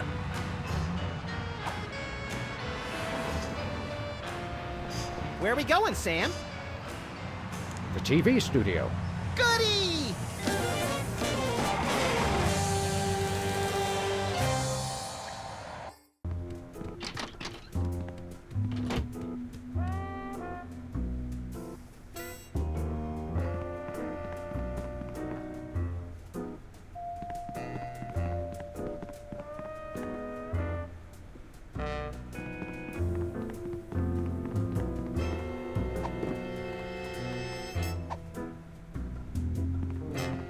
Happy birthday! Oh boy! Birthday cake! That red frosty looks tasty.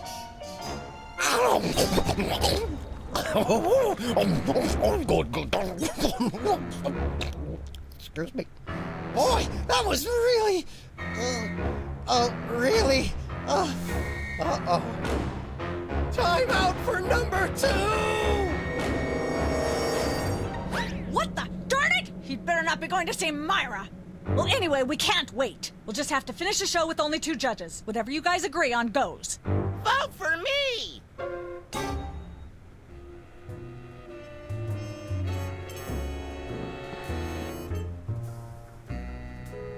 Remind me what it is you look for when you're judging a singing contest? High notes. I like it when people can sing really high notes. High notes, right. Now I remember. If you'll excuse me, I've got some lines to color outside of. It's your life.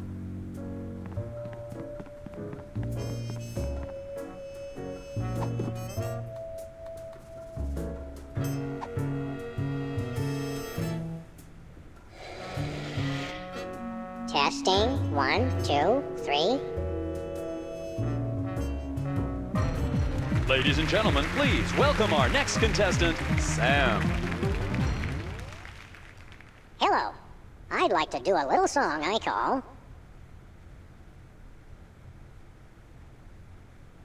Love Has a Thorny Backside.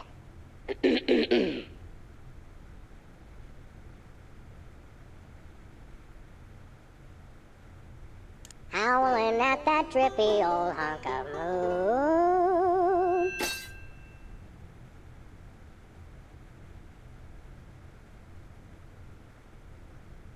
Playing cocktail angst on my bassoon.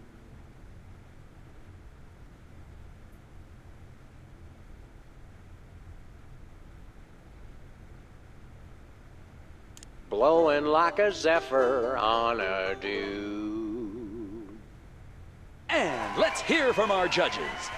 Bravo! Your wobbly tenor is way better than Peeper's shrill squawking. You really nailed that high note. Whoa! And you're less sloppy than my brother is. You've got my vote. Hey!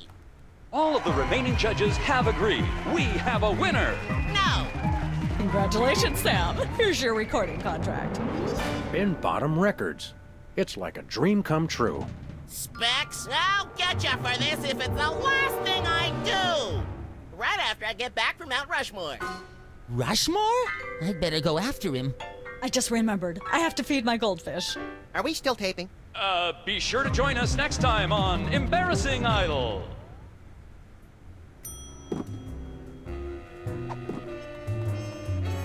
I've got a lucrative contract with Bin Bottom Records.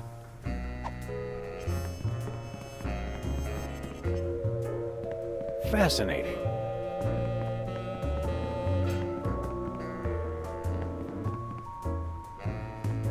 The show's over. You don't have to be up there anymore. I know, but I'm waiting for random people to pass by so I can heckle the way they walk.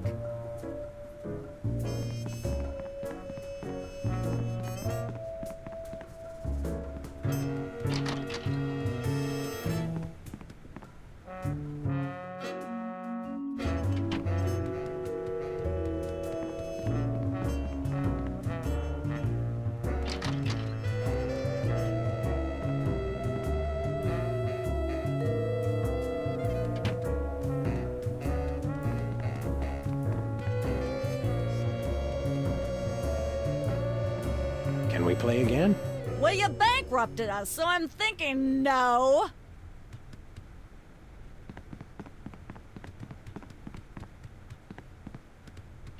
It's polite to knock. You do know we're taping a show here. Great day in the morning. It's Myra Stump herself! Yourself.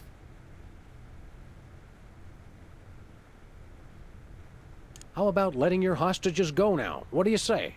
Hostages? They're my guests. You know, if there's one that fries my burger, it's the rampant victim culture in American media today. Oh, boo-hoo! Myra's audience all got luxury minivans. Now they have to worry about where they're going to park.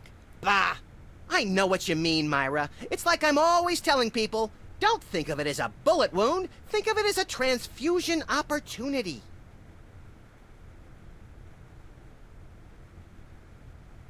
Seriously, we're officers of the law, more or less, and we'll have to insist that you free the hostages. Of course. Just as soon as the show's over. And when is that exactly? Oh, who can say? We still have so many gifting opportunities. I just found a year's supply of industrial-strength soap backstage. I think I'll give that away. Or else have a valuable lesson on curing potty mouth. Your eyes look a little spirally. Are you feeling all right? Of course I am, sweetheart. By the way, when was the last time you brushed your teeth? And you should really be flossing. You certainly sound like your normal self. But why are you keeping everybody in there? I'm just doing what I always do. Slave and toil to put on the best show possible. It's just, after opening presents from well-wishers, I felt so compelled to make this show extra special. Don't be alarmed, but I'm beginning to suspect that you might be hypnotized. Don't be silly. Hypnotism is just an excuse people use today to abdicate responsibility. I hate how this country's become a bushel of Bill and Betty brainwashies. Hypnotized or not, that sounds like Myra's patented blend of lovingly cutting criticism and charismatic know-it-allatry.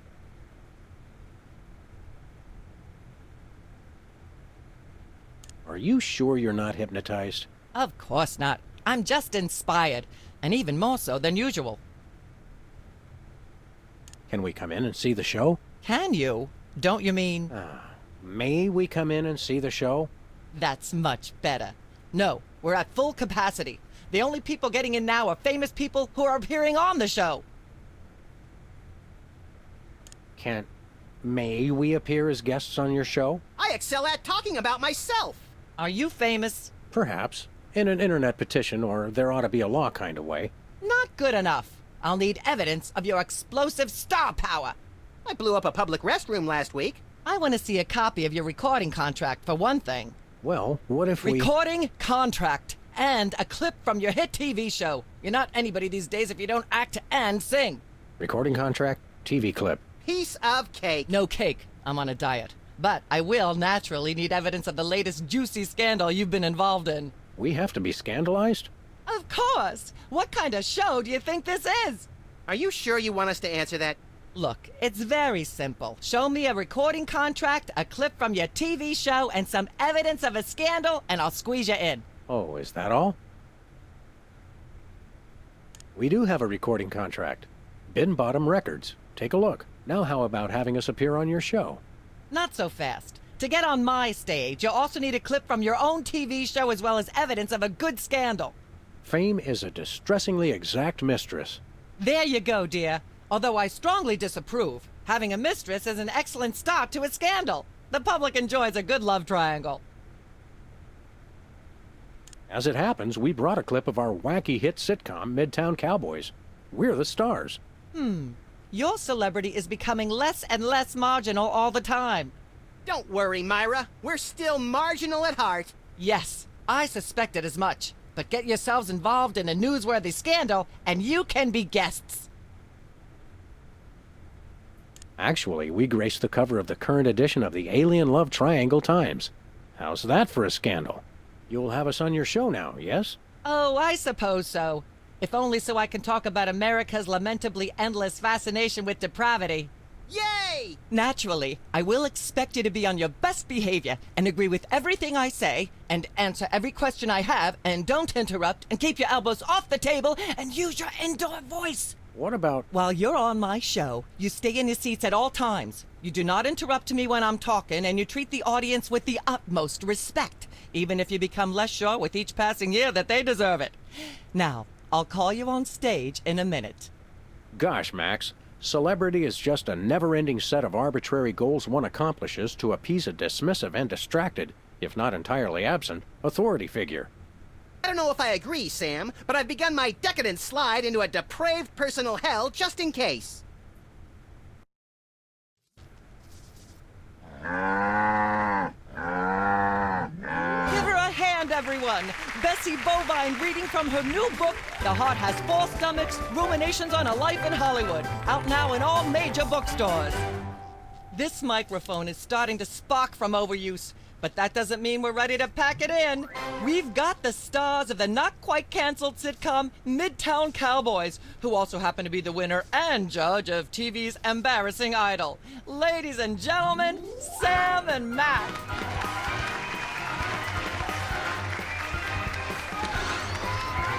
Hold the hayride, little pal. That bear seems more than slightly hinky, in the mesmeric sense of the term.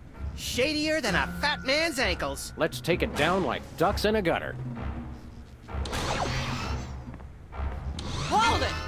My guests sit at that end. But that bear has got you... Sit! We'll just sit where you want us to, ma'am. Lovely. What gives, Sam? Why can't we just grab the bear? It would appear that the laws of physics are different on the set of a talk show, little buddy. We're gonna have to play along.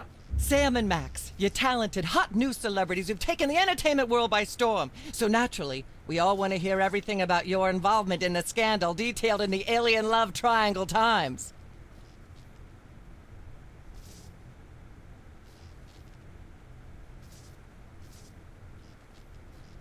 There's something you should know about that picture in the Times.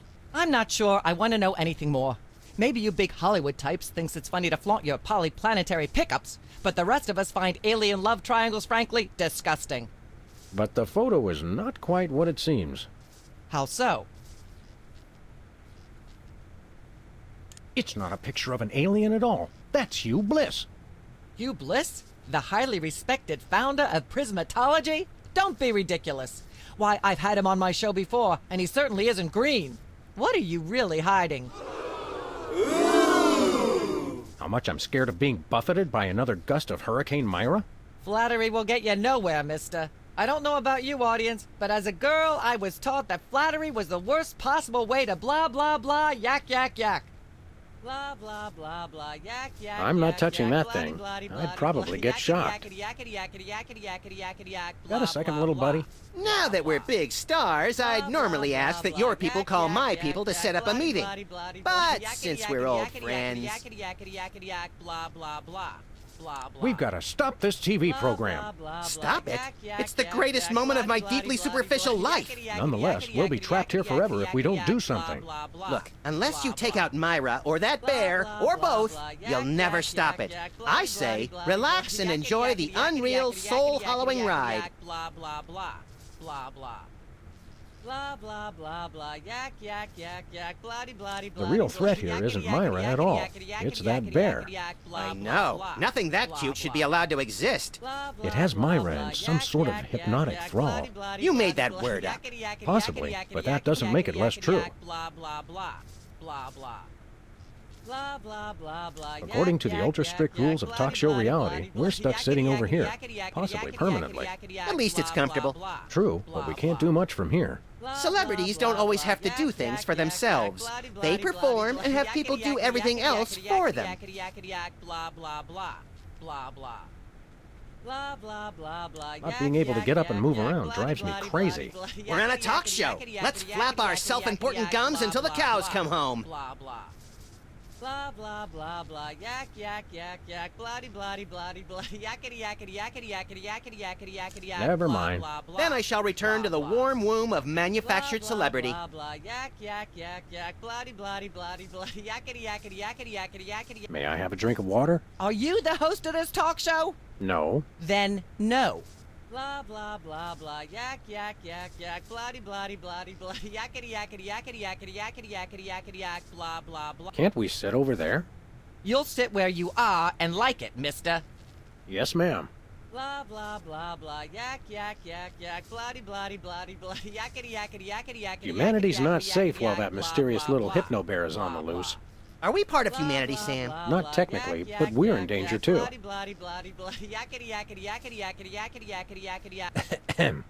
Ah, yes. Where were we? I think we were discussing the alien love triangle times and that nasty, scandalous affair of yours.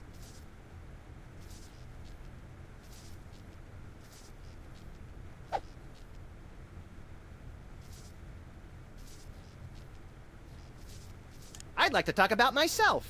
And a project you're working on, perhaps?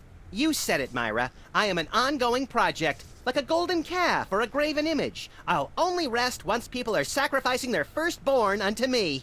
Also, I'd like to direct. Fame went to your head quickly, dear. It's a short trip. Are you sure you wouldn't rather talk about your alien love triangle shenanigans? I'd like to talk about me. I prefer my guests' naked egos to be just a little less naked, dear. Oh, absolutely, Myra. That's exactly what Reese Butterfingers told me when sniping river rats at Cannes. She thought I had the cool-eyed aim of a professional.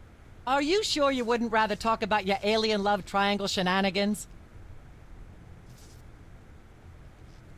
Let's talk about you, Myra. Me? What could anyone want to know about me? Maybe they'd like to know how honored you are to have me, Max, brilliant actor and acerbic wit, on your show. Are you sure you wouldn't rather talk about your alien love triangle shenanigans?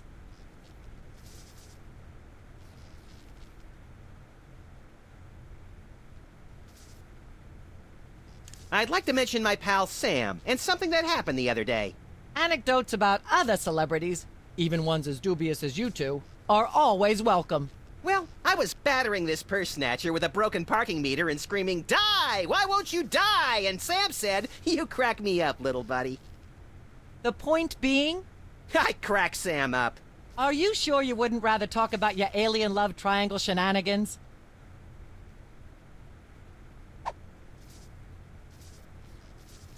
I'd like to sing a song from my upcoming album, Feathers and Furious Scribbling. I'm almost certain the audience might probably enjoy that. Howling at that drippy old hunk of moon. She's at brunch today with some baboon. And so I wrote this extremely catchy tune. Thank you, Sam, for putting the num back in musical number. What a wonderful way to remind our audience that you don't have to be talented to be famous. And a perfect segue into my latest tirade about the lamentable state of modern popular music. I mean, blah, blah, blah, blah, yak, yak, yak, yak, bloody, bloody, bloody, yakety, yak, yak, yak. Blah, blah, blah, blah, yak, yak, yak, yak. I'd like to sing my song again. Normally, I'd protest. But after 3.5 days on the air, I'm a little starved for content. Howling at that drippy old hunk of moon. She's at brunch today with some baboon. And so I wrote this extremely catchy tune. Lovely. Mainly because it allows me once again to rail against popular music. Kids today, blah blah blah blah, yak yak yak yak yak. Blah blah blah blah, yak yak yak yak, bloody bloody bloody bloody, yakety yakety yakety yakety yakety yakety yakety yak, blah blah blah, blah blah. Blah blah blah. Testing. Blah, yak, 1, yak, 2, yak, 3. Bloody bloody bloody, yakety yakety yakety yakety yakety yakety. I'd like to sing, if I may. Is that wise? Howling at that drippy old hunk of moon. Whoa! Careful there, Tiger. That was wonderful. I'm so moved I almost don't have a long hectoring screed in me. Oh no, wait! There it is! Thank goodness! Self-referential songwriting is a dangerously blah blah blah blah yak yak yak yak. Blah blah blah blah yak yak yak yak bloody blah. Ah yes. Where were we? I think we were discussing the alien love triangle times and that nasty scandalous affair of yours.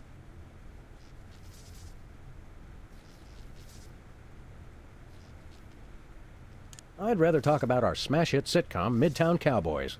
Okay, let's talk. You two have become the new breakout stars of a flaccid, dissolute sitcom in its final days. How wonderful for you. Thanks, we brought a clip. You certainly did. I had a chance to watch it, and I refused to show it to my audience. It has a shocking joke involving a cow pie. It's a sad commentary on today's culture when the cow pie, once a staple of the American diet, blah blah blah blah yak yak yak yak. I see why Myra only lets big stars on her show. They're easier targets? If you're big enough, there still might be something left when she's finished. Blah blah blah blah yak yak yak yak. Ah yes. Where were we? I think we were discussing the alien love triangle times and that nasty scandalous affair of yours. There's more you should know about that picture in the Times. What's that?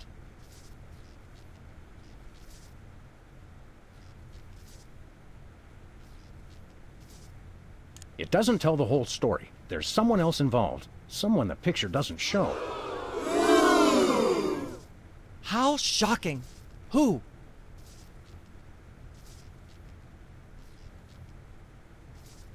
Bessie Bovine, our co-star on Midtown Cowboys.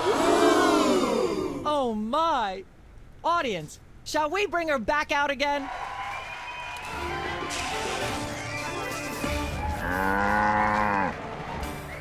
At the risk of making the obvious comment, that was shocking! Is she breathing? A little, but the creepy teddy bear is toast. Nuts! I wanted to ask it a few questions, and maybe use it to hypnotize Katie Couric. Another glorious dream bangs its chin on the dirty pavement. On the bright side, the audience is free to go home. Oh, I was just getting warmed up. Do you think Myra will have us back on the show again soon? Speaking of unlikely, did you notice we just had 2 cases in a row involving hypnotic mind control? Complete coincidence? Yes, I think so. The cogs of the universe synchronize in ways we're not meant to see. Speaking of things we're not meant to see, there's a new restaurant at the zoo where you can eat what they feed the animals. Empty popcorn cartons and cigarette butts? And processed bread logs loaded with tranquilizers and antidepressants. Bread logs make me logy. Let's head back to the cooking show set and see if we can figure out how to make fried pork rinds. Okay, but I get the feet.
Sam. Good news, Max. I think I just gave birth to a bouncing baby hernia. Higher!